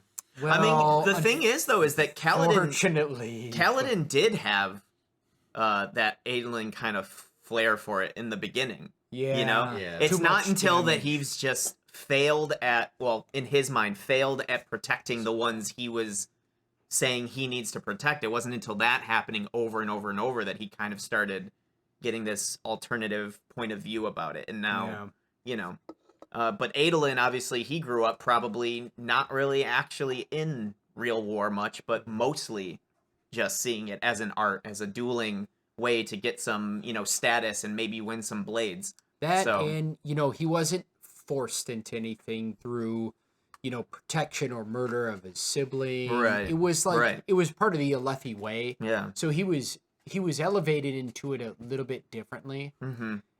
And his character has a little bit of like a unique approach, I think. But And a father that supports it instead of says you're a monster. But even yes. that, Yeah. Donna That was was rough. like That was very rough. supportive of his dueling because it wasn't on the. You're right. warfront. Dalinar True, was not true, supportive yeah. of Like- the dueling. It's a good He- point. But that was like the later part. It wasn't No, like like, the even- early part. No, earlier Dalinar was like, "This is garbage. Like that's just finicky stuff. You need to be on the it's baby battle." shit. Yeah. But to Adolin, it was always the art. The Mm-hmm. art. Yeah. Yeah, the he's always oneness felt with that the way, even though, blade. yeah, that's right, because Dalinar didn't support his view on it in the beginning. Not Well, until they needed to use that to their Yeah. advantage. I mean- Go win me shards. I thought When when he was a kid, Donald didn't really want him on the warfront, even Oh. when he was old enough to be there, yeah. and he was okay with him just dueling. Oh. It wasn't until the war started on the Shattered Plains that he forbid the dueling. It's like, this is war now. You have to get through this. Mm. I remember that. I think But it that was was part of in- the codes, right? Because Yeah, dueling was a Uh, pleasure thing versus like the code said you're at war, you need to treat it like it's war. You can't get intoxicated. You can't do like Yeah. things like you need to be in And war. before that, Donald maybe it wasn't okay, but it was just indifferent maybe with Mm. Adeline chasing the dueling dream to clear. Yeah. The best thing about this book was that Adolin said that he seemed to have struck a balance between the codes and what Dalinar was wanting and what he himself believed. Now, Yeah. yet Dalinar does not necessarily agree Like with that it, yeah, balance yeah. yet, but he seems to have found it, which isn't indicative. Indicative. I can almost talk. You're really Sometimes, yeah. really talking about dicks a But lot yeah, he today. came into himself. It was Wow. indicative about him kind of like finding himself Yeah. in a way. Exactly. Like Yeah. he found himself in the first or second part of this book, and it was just so hilarious. Not hilarious, but amazing that he was like, "Oh, this sword is for this, and this sword is for this," and it just went through the whole list of swords. Reasons And he it's might just be- like that's his passion, like Yeah. weaponry, the art of dueling, and the specific uses for everything. I do. I mean, I guess we kind of talked about this last time, and we don't want to get, but True, I yeah. do still wonder what it is that still draws Kaladin to it, despite him having like deep battle scars in his head about it. You And know? I think that maybe, Brett, we're able to relate to this a little bit because I think it comes with the term, and you think about the term, I mean, the martial arts Yeah. are in a way, in when you think about it the right way, a true form of artistic expression. Yeah. And so, like, I think Adolin is just accepted that, and Kaladin has not yet accepted that it can be the same kind of artistic expression, and for good reason, by the way. I'm not saying that Kaladin should have accepted this, but that this combative art can be used for peace. Like, I mean, there's all kinds of things later in, especially coming from war, where the martial arts is used as a form of peace and expression over these combative arts where they could be used in the other form. Not only that, but just Kaladin like is just struggling to make the transition for good reason, because all it's been to him is survival and killing and failing at protecting. I feel like he feels the martial arts a way to actually do something.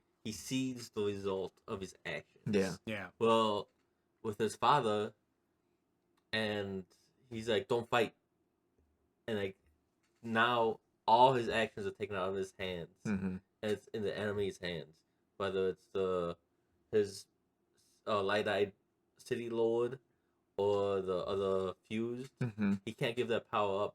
He sees what he does, and he sees the results. The results, yeah. And he's like, I can make a difference with fighting, even if doing so is not 100% honorable, but he can still see helping people with it.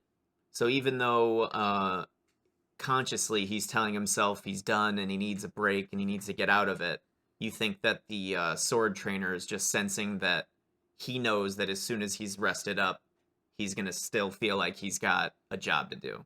That's the draw. That's the only way to make a difference. Only way to make a difference. I think have an that impact at this moment, Kaladin is struggling with something else. I think he's struggling with obviously mental health, and yes, the sword trainer guy is kind of telling him, like, by him telling him you don't hate the fight, so it's like, hey, you don't want to be one of us, and this is not the answer for you. You think that you want to be one of us because you think you don't want to fight, but really there's an internal struggle that you need to figure out before you can actually leave fighting, because leaving fighting is not going to solve or resolve your issue.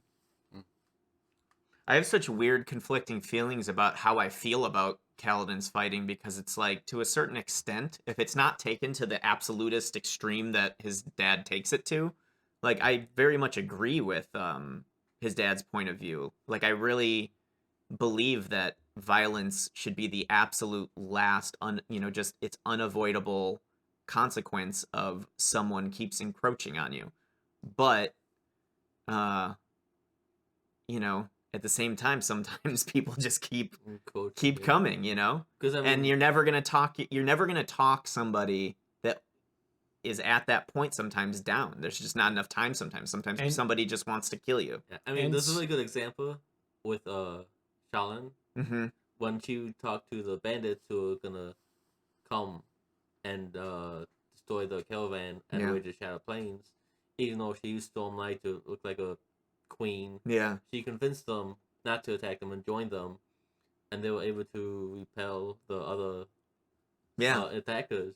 And it both shows both sides. One where you can talk through a situation without violence, and then one where you need violent action to save people. And I think that goes to what we said at the very beginning of, or towards the beginning of the last episode, discussion 1 of part 3, when we just said a lot of times both choices are correct. It really just depends which one is it. Yeah, because you don't know beforehand. You only know after sometimes. It's like that tipping point where someone could be seriously injured or killed because you chose wrong. Yeah.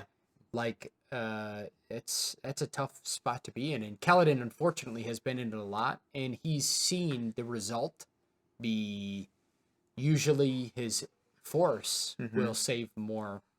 Exactly. Than it will. One thing that I'll have to say is that I just looked ahead at Kaladin is not in the next part. The next part is all going to be Shadesmar, my It's friend. it's Adolin, Shallan. There is a Navani, Oh shit, Venli, Eshonai. Shunai, but I think that's still the flashback. Little They'll continue flashbacks, those. yeah. But Venli. Bridge 4. So not even Dalinar. It's gonna go Bridge 4 is the part that's probably out there with them. So with Dalinar. maybe we get to see Dalinar will Rock be again. there. No, we don't. No, but, yeah. but it's really interesting because you could tell that the culmination is around this geolocation of Shadesmar and Urithiru. the Takish or whatever they're called. I forget. Tasheki? No. I probably shouldn't have I don't copied think Josh's. Now you're The the Tashik. idiot. The Tashik. The bad Idiot. Talk Tashik. about the God. Whatever they are. Yeah, the Bondsmith Herald. Let's talk about the Tashiki Habichihisi. Okay, so by the way, did you guys know that Edge Dancer actually took place in that area? And Tashiki? Is Tashik? it called Tashiki? Tashik? Tashik? That's what I thought it was. I'm not Manny's an idiot. sure. That's true. Jesus, we've been I'm corrected so many stupid. Only an times. idiot would say Tashiki. Stop. So to be honest, it's okay. We'll be corrected, hopefully, helpfully, by the pedias that will help us in our So in our state. the mad But- bondsmith that you're talking about, Demon, I think is Ishar, right? Mhm. Yeah. Ishar, which by the way, the other heralds seem to still trust. Yeah, which is weird. They say that he's... we'll go to Ishar and get like advice, despite that he's known as the Mad King. Emperor Yeah. or whatever. Well, they're also leading. insane, so... Well, They are. Also, they seem But to be didn't on the even- side of Odium. No, we don't know that yet. And Yeah, actually, well, that's the way they keep. But Parshendi, they're against Parshendi in their push. so Oh the no, thing- they're backing the Parshendi against that kingdom. That's the it. thing that everybody's wondering is what the hell they're doing. Yeah. They don't quite know. Nobody knows what they're doing. Hopefully it's for good. Yeah, and I do find, I wonder who the Bridge 4 spokesperson is going to be. Do you guys have a thought on that? It's definitely going to be the Herdasian. Lopin. Lopin? I think it's I going was to be thinking the same Zigzal. thing. Zigzal is who I think it's going to be as well. I Yeah. think that they're gonna literally go across multiple, and I think there is gonna be a rock chapter. Yeah. The I hope return so. of a rock. It's just him getting home. Yeah. And So I'm gonna Kaladin- get executed. Hello, So anybody you here? think in part 4 we don't have a POV for Kaladin. Yeah. So if that's the case, then it's not going to be until part What it froze 5 on. that Kaladin can make the fourth ideal. You know, to be honest, if this is going to be part 4, if he split us up, he geolocation split us in part 3 and part 4, part 5 is going to be fucked. Yeah. Like we're going to be insane. so insane. Yeah. So guys, we're going to have to make sure that we don't accidentally elongate part 4 because it's going to be so hard not to go on to part 5. I know. So let's just get it I done. know. So, Some of us might have more time than others. 2 parts left. oh, I'm off now, by the way. But Yeah. I'll be playing Way to it. rub it in. Right into Man's But I- point. Dude, I'm also these video game. last 2 parts are like about as thick as parts have been. Yeah. They're about even. Yeah, they're thinner than what we've seen with the other they're gonna be ones, thinner so- than the previous 3 So, parts. the one cool thing that I've been playing the Ghost of Tsushima, and Shishishima?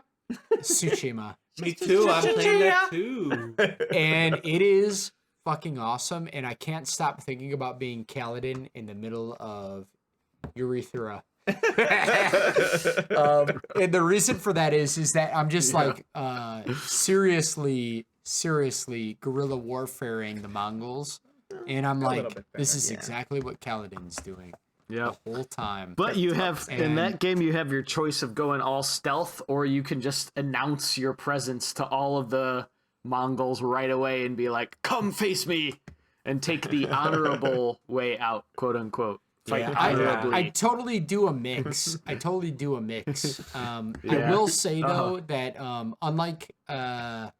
Kaladin doesn't have to deal with this like in the game. I have come to areas where the game has literally told me there is an immense amount of Mongol forces here. You should go away. Yeah. Yeah. You have yeah. to, Andrew. I'm totally the hybrid. I'm the shinobi samurai. Yeah. Oh, awesome, Manny. Awesome. Very, Yeah. very Maybe we should cool. do a part Also- 3 also, where we I- discuss the game. We're only about 40 minutes in. Hey, were we talking about Shadesmar? Yeah. So I do want to say, like, I think we need to finish just kind of briefly talking about more deeply about Navani. Sure. Because I think that's a last kind of open item. Mhm. And we talked about, I mean, honestly, Kaladin doesn't have a lot of deep roots. We see him develop and go through a lot of things, but he doesn't, from point A to point B, he's really just doing what he needs to do. The That's what last Kaladin comment I want to make about Kaladin Oh, yeah, was go ahead. just, I thought, for some reason, it popped in my head when Dalinar was coming basically like on the storm, like riding the wave. And he saw Kaladin. And he's like, Kaladin! And he doesn't respond, Kaladin! And then he like looks up and I could not get out of my head the ending scene in that one Jim Carrey movie. Bruce Almighty. No, the one where he's where everybody's watching him. TV. Truman Show. Truman Show. Yeah. That last scene in the Truman Show Where he where it's bumps like up against the wall? storm's Yeah. coming in and he's like bumping against. He's like, Truman. And he's like, God? It's so good. Anyway, I don't know why. That's just No, popped in but my head. also, by the way, on that point, Kaladin passed out. Dalinar and the Dalinar Stormfather pulled him back saved up. him, Yeah. throwing him on a balcony. Like level 8 balcony and- or something. Incidentally, so did Truman. Truman passed out in the boat. Basically. Brandon Sanderson- Why don't we make a Maybe he part didn't 3 and maybe talk he about the didn't- movie? What's that? Why don't we- we make we- a we're part 3 going and talk to. about the movie? We're gonna talk So- about it after the game. We'll do a part 3 Part of 3 and Ghost 4. of Tsushima and Truman Show. Truman Show. All right. Oh, man, I really feel which is totally these related chapters content. for Navani are like a turning point for her. Yeah. Where she becomes like the what she used the word of scholars. She like helps scholars. Oh, true facilitator, maybe? Yeah, a or... facilitator of scholars to becoming really a scholar herself, and she's gonna not look back and just become a scholar. And like, Yeah, in stop truth- facilitating. Yeah, It's honestly to hear her embrace it. talk when she's doing those experiments on the light, Yeah. and she's ahead of the immortal scientist who's thousands and thousands of years old. Yeah. I'm like, no, you can't deny that you're not a scientist Yeah. anymore. Yeah. Like, Yeah. she's too Yeah. good. She was thinking about it all the right way. The one thing that is interesting in that scene is the sibling says, do not try to outsmart her. Yeah. And she's like, She you did- better hope. Her comment there, because I just reread it before today. I started rereading it while I was waiting, and it like got up to that point. And Yeah. she goes, literally, you better hope I can. That's what Yeah. her words to Yeah. the sibling. But was. the funny thing And is then that at the end, she's like, oh, I heard you that. And I was like, I got found out. Like, I was like, no, she just literally, that was the it's conversation. terrible. They were just spying on all of that. When I I found don't that get out, is how did they hear the siblings? well, voice. it depends. Like, they have Spren spies and Kremling spies, both. Well, and the then they have Kremlings- Spren They don't that have Kremling. They The do Kremlings- because the Spren can inhabit the Yeah. Kremlings. The Does Void that- Spren can. I thought it was just like hiding beneath it or something. No, inside it. I thought. Yeah, inside it. Yeah. And it's just like it's like you found out that Wit got spied on with a Kremling pen. Once I find out Wit got spied on as a Kremling Oh pen, yeah, I'm like, the fucking pen. dude, who knows how they spy? I doubt that they were actually listening in to the conversation there, but they might have been. Maybe they were, but Yeah. maybe they were listening in via some kind of another ingenious spying tactic. But now I would be paranoid about everything. I'd be like breaking all my pens just to Yeah. make sure that they work. Be like using ink finger writing or something. Like, who knows? They'd be spying like on the ink. Who knows? But Ink finger writing. but hey Manny, That's how I get. This is how I get not spied on. So, but you know, like As he looks at his notes on his phone.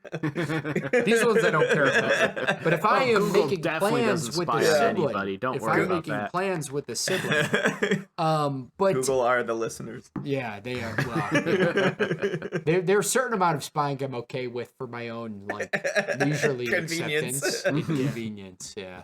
For now, I may regret that later, but Yeah, I kept kind of going through with it felt like this was a tough decision, but it was also like it was a funny situation where Navani is like, I need to like fight and like not help, but she's like, but science, like, this is so cool, like I'm learning all this stuff, and it was kind of going through this whole like I need to like learn, but I need to learn it just for myself and not to help her. But also she's kind of like making like some excuses where she's like, well, like she already knows this, and like me learning stuff isn't gonna, like, as long as I can like hide stuff or like it's not gonna make it any worse. Like I might as well just like do something with my time and learn. So I felt like a bit of it was like an excuse for her to be like, I'm gonna do what I like doing. But I also feel that she's gonna come to a point where she's like, if I keep going, I'm gonna learn stuff that's gonna be used by the enemy. And like, how do I kind of justify that? well, she already gave or... him the flying aircraft carrier. And she gave him the the third point. yeah. Well, the second point. They Third don't know point. the third point. The third point was taken. No, the second point. Third point. Second. The first one was Okay. Navani, and she destroyed that when she fed the There storm. were 4 points. You're right. So it was the third point. Sorry, Oh, treated. I got traded. We have one more Josh point. is like, Navani's all like, she blinded me with science. So I guess Great. I don't Now know, we're getting man. copyright struck. Thanks. No, we didn't sing it long enough. We're fine. So I guess we're kind of to the end of this. I don't know. Like it seems like we're good. We're ready to go on to part 4. I think honestly, part 4 and part 5 are going to be ridiculous. Yeah. If Sanderson books have said anything about, He can nail endings. yeah, that's for sure. So I guess final thoughts. I know we didn't dive super deep into Kaladin. He was mostly just the machine that he is. Yeah. Yeah. But He like didn't have a huge part in this. I just think doing his deed, Right. like, My- doing Doing his his stuff. My final thought fighting the good fight. is I feel that this was a lot of setup, and I not that I was frustrated, but I was also just like, even going back, going back to Eshonai and Venli, the past, I was like, I don't care about this stuff. I just want to go on forward. And then even like in You're like this the book, storm father. I know. Forward. Even in this book, Kaladin, I was a bit like, okay, I kind of understand what Kaladin's going through, but I feel like we're kind of beating it a lot. So I'm really excited, and I'm nervous that part 4 might follow the same vein, but with different characters. That would mean part 5's gonna be. blow your That's what I socks off. think. Is Yeah. part 5 is gonna blow up, but I'm excited to keep. Really going on. need to time it so that I don't finish until like literally like an hour before we film, because I'm just gonna be like part 5, part 5, Just part don't. 5. Just don't do like the. Don't do the thing where you're like rushing to finish. That's the Yeah. only thing. Just wake up on Friday at 6 a.m. and start reading. And finish it all in one day. Yeah, 10 I'm down. hours. I'm in it. Oh, 10 hours. I'll do it fine. We're done by 4. All right, director. Yeah, loved it. I did want to talk about this. Oh, let's do it. Really, we'll just cover this really quickly. It's not a rush. I'm just.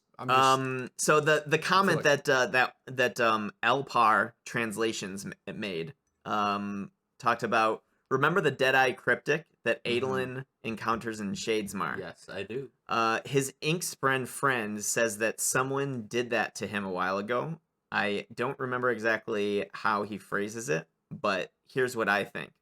What if that was Shallan's original cryptic? I think that because both Shallan and Pattern don't seem to remember well what happened to a certain point in Shallan's life, and I don't think Pattern explicitly says where that he was there with her at the time, just that he knows what happened. And in Oathbringer, I think Pattern says something like, "It's okay that you'll kill me someday. My kind will send another to bond with you." Is that really an So- Oathbringer? Yeah. Yeah, he so says the- that. He says that for He sure. says that, And this was cool. which 'cause- almost makes you feel like there's precedent for it. Oh, if you Well- kill another one of us, they'll send another to bond with there you. was another conversation we were having director, which was about like, dude, that would be wicked. Like, Yeah. like she broke a bond already. That's one And then- one of her worst like hidden things. So That she broke a bond that she hates herself so much for. And But then then what there's I- also what about the different? Yeah, Go and ahead. then like basically, I forgot what it was, but then I added on top of that, how crazy would it be if Shallan isn't Shallan's original personality, and that a previous personality split of hers is what broke the bond with the previous cryptic, and that she can actually. And I was like, wouldn't that be crazy if we end up finding out that Shallan, Vale, or Radiant, Radiant, all are and Radiant. all are capable of bonding their own spren. Oh, So a lot of just really out there theory theories. crafting. Yeah. Cool. The only I like the that a only lot. thing that I really like the Mm, the Shallan theory. The only thing that I hold back beautiful on eyes. is like there's something going on with the what did Manny say? Tashiki people? Was that it? The No. Tashiki- Yeah. No, What an idiot. I was making fun of you because that's what you said, moron. Jeff gets so What did that excited idiot when say? somebody else pronounces things Yeah, like Manny pronouncing He something milks wrong. it. But it's funny because he's making fun of himself. Well, I never said Tashiki, bro. Yeah, you definitely did, bro. It's on Tashik video. is what I said. All right. You will find out. But anyway, point is, I love it because I'm wondering, like, could it be that, or could it be what this like bondsmith, the crazy bondsmith, is trying to do with? Yeah. And now we've got like two kind of unique theories. One like being kind of a little bit of a Hail Mary, but could come out of nowhere Yeah. and be right. And then one that is, Mm-hmm. I like it. I like it too. I think Cool. I think it's interesting. I like what really kind of like sold it for me was that, or not sold it, but really made me interested in it is that idea of Pattern saying it's okay if you kill me, they'll send another. So that I thought was like really kind of that's intriguing in that. yeah, fun. Hitman. Yeah, that theory blew my mind. I can't think of what I was gonna say. it's like it's it. pretty good. Yeah, I like it. And Three. Oh, is he done? yeah, Oh, Oh. is he? I don't know. yeah. Okay. I was talking about Ben. Is Ben done? Yeah. I think so. He forgot come what back. he forgot what he's gonna say we'll come because he back. I likes just can't it. stop thinking Mind's about that blown. now. Yeah. We'll come back to Hitman at the end. I, if he no, goes. gotcha. No. no. We're done. Gotcha. Go on, man. Living the Um, dream. I really like how this book is delving into people's inner monologues and kind of their personalities and development internally. I think that the book is doing a really great job, or I think Sanderson's doing a really great job in making all of these characters seem lifelike and realistic by showing their imperfections and their human characteristics. Mhm. So I think that's been really cool because we're not seeing just a character that's, well, except for Jasnah, who's perfect. We're not seeing like a character that's like flawless. You know what I mean? Yeah. They all have like development and growth opportunities, which Right. has been pretty awesome to watch or to read, I should say. Manny, are you saying that Jasnah is the Red Viper of this story Oh hell from yeah! Game of Thrones? Yeah, She's definitely getting her I think a eyes lot of gouged people out, would man. agree with that. Let's hope not. yeah. My exactly. Brett's my that character Brett was just Betts too my cool. Brett's. Too cool for school. Yeah, she's just too good. Like Yeah. there's something about a character that is just too good that you're always gonna end up having an Aerith moment. Yeah, I agree. I agree, man. Don't say that. Just hurt. You just physically hurt Josh. Manny, don't you know they're rewriting us a second chance now? Oh, I do know that. I am a firm believer of it. But yeah, I think that the book is doing a really great job of that. I like that it's focusing on different characters this time around, and I'm liking a lot that we're finding out more about Renarin and his abilities, and how much of a bigger part he's gonna be than he's been getting in any of the other books. Right. But I still feel like we're shortchanged with him. I think the next one's going to be huge on him. I believe also, if I'm not mistaken, I think one of the commenters said that he is slotted to be like one of the main point of view characters in like, the next five. in the next five, in the back five. He has like his own book. Yeah. Kind of like how each one, like Dalinar was book 3, even though it's not just his point of view, he's like the main focus. Yeah. I think he's a main focus of one of the back 5. So Yeah. I'm happy that we're going to get to know Renarin a lot more because he's a really interesting character. That also, it's Super. interesting that can be like public, because then you Yeah. Renarin is gonna make it out of this Yeah. mess that comes, but it also makes me really Unless it's Not a necessarily. flashback. It could be Unless just it's a flashbacks, yeah. That's true. It makes me nervous though about I guess knowing that we have a back 5. It makes me nervous about the outcome of the first 5. Yeah. In a Yeah, way. I was it's like, mentioning to you oh, that. shit. Yeah. It's like, I don't know, I don't know. Let me put, well, I'll say mine for a second. I want to hear the captain's. My final thoughts, closing Yeah. thoughts. Liked it. We certainly got a ton of Venli and Navani in this one. I thought Navani's chapters in particular really lent a lot of interesting insight on both the past, present, and future on all 3 of those. We got a lot of interesting tidbits of previous events from her perspective and how things are going now and how things could go in the future, just because she's such a advocate for change, and she's almost a technologist in this version of their society. So that was really cool. And just eagerly looking forward to part 3, and I am fully attuned to the hum of anticipation. I am That must be why there's no anticipation spren, because you're properly attuned with the. So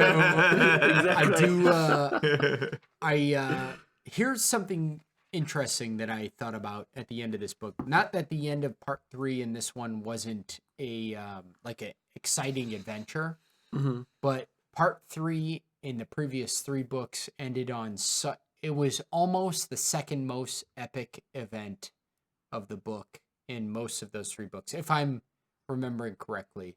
The dueling situation with Adolin and Kaladin in the pits in the second book.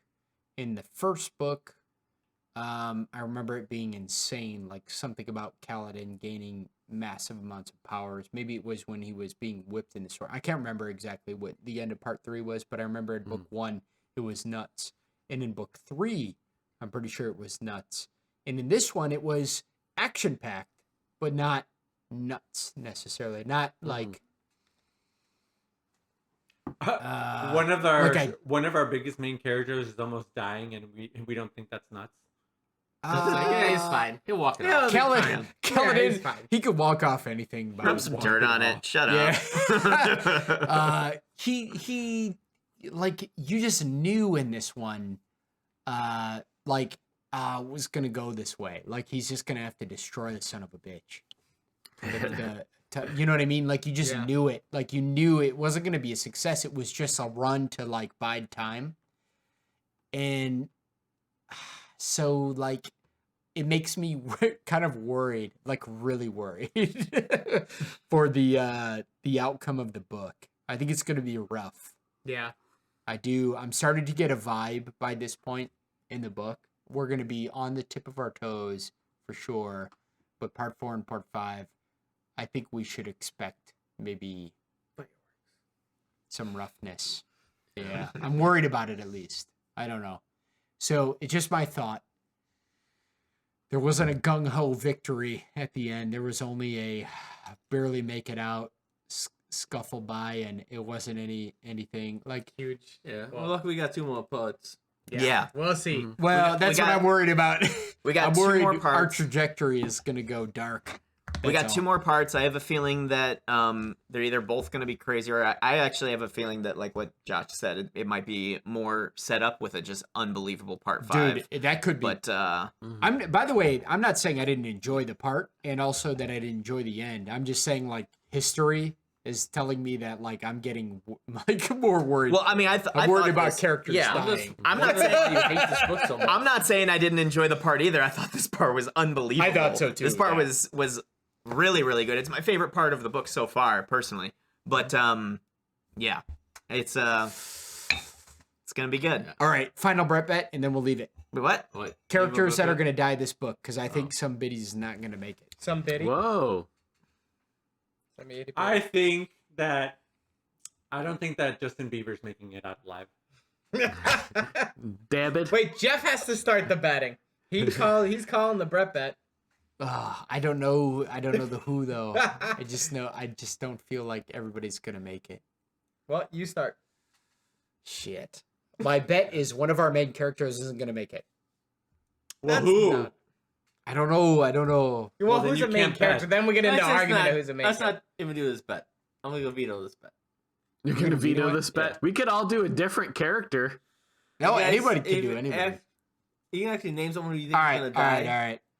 Well, I don't want to say what I think though. Well, Well, say it. then let's just not do a bet. All right, We'll just- veto we'll just- it. We'll just right. we'll just attune to anticipation with the captain. All right, we will attune to I am anticipation attuning and to not the do a rhythm Brett of bet episode. annoyance. That's a true rhythm of Man, house pets. Yeah. No, I'm just kidding.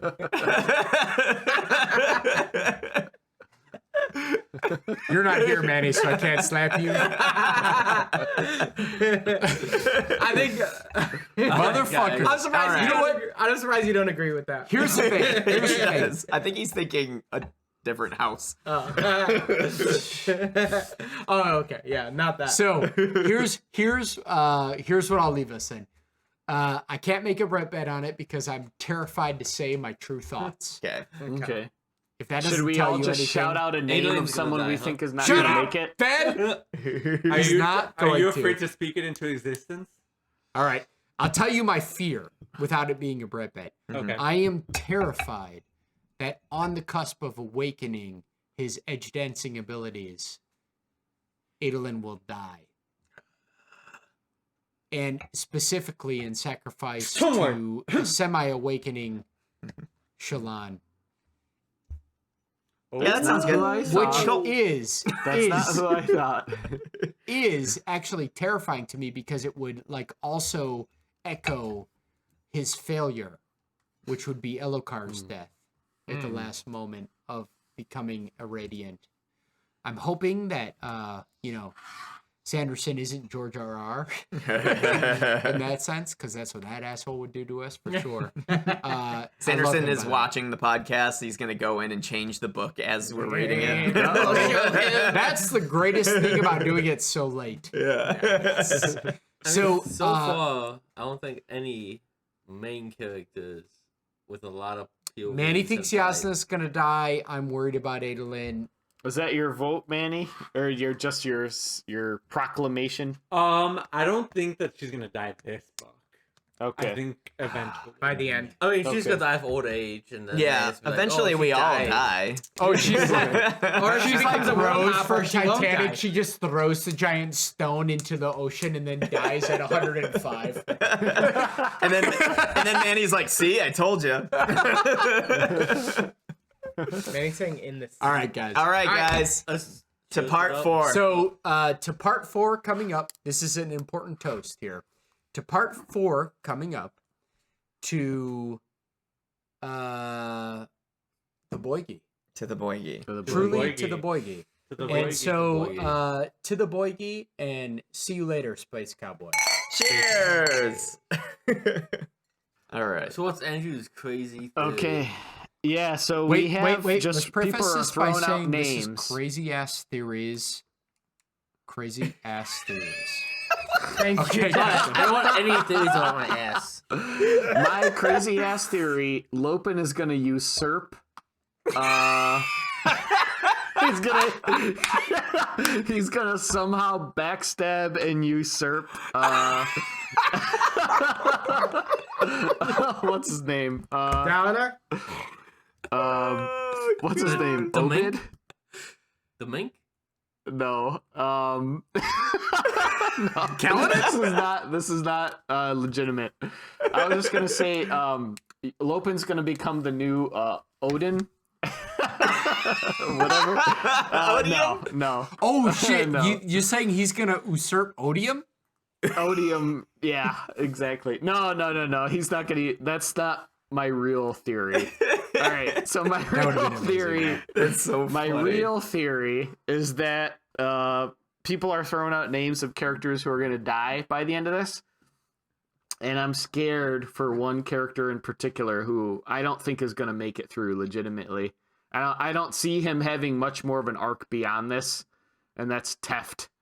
I'm really scared for Teft. I don't see him having much of a character arc beyond this story, this book. So I don't think he's going to make it. To be honest, that scares me that you said that because I wasn't thinking that way. And then when you said it, I was like, fuck, you're right. Yeah. Yeah, Fuck. I'm worried. I like his character a lot. I don't want him to die, but I don't think he's going to make it much longer either. Like Manny likes Jasnah. I don't think Teft is going to make it much longer either. You think it'll be as similar to Alucard, where he's like barely there whispering the words, and it's just like he just starts glowing and then just like head chop man. off. Well, the scary might- thing is that you it know might that be- Teft is close to the fourth because he's not.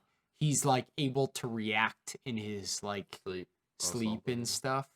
Yeah, it might be, and that would just create a lot more problems for Kaladin too, obviously, in the short term. That would And just not be only that, a but huge it would blow to cause him. problems between. I mean, it might potentially also cause problems between him and his dad because he'd be like, "See, you cost those 2 lives, and you didn't even save this man." You know? Fucking A. Yeah, that It's would even be worse really because Kaladin's dad is now watching all of the Radiants. Yeah.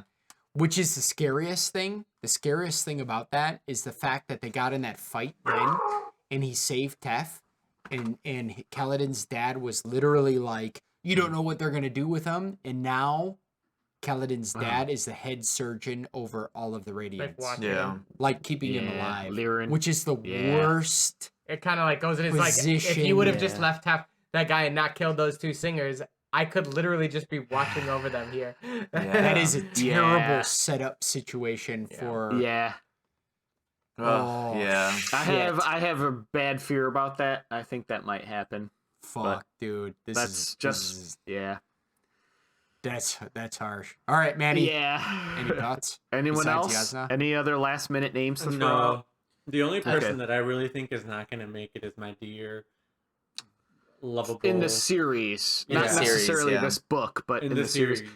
And I think I might be on board with you on that one, Manny. Because Cunningham? yeah, I agree. Her character is just too damn awesome. Yeah.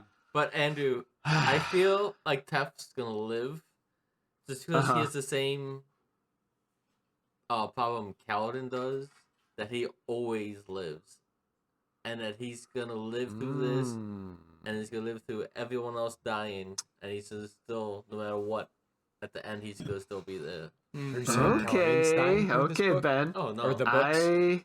No, he I'm said saying- like Kaladin. I'm not he Kaladin always disagreeing lives. with feels that. like Always he living. lives, and I think Teft also goes through the same. Yeah. All right, Okay. guys. Fuck, that was crazy. Alrighty. Sorry, Alright. that was a bad note to end it on. No, but- that's all good. Great clip. Hey, luckily it's a clip. All right, Yeah, cheers. just- Cheers. I got some milk.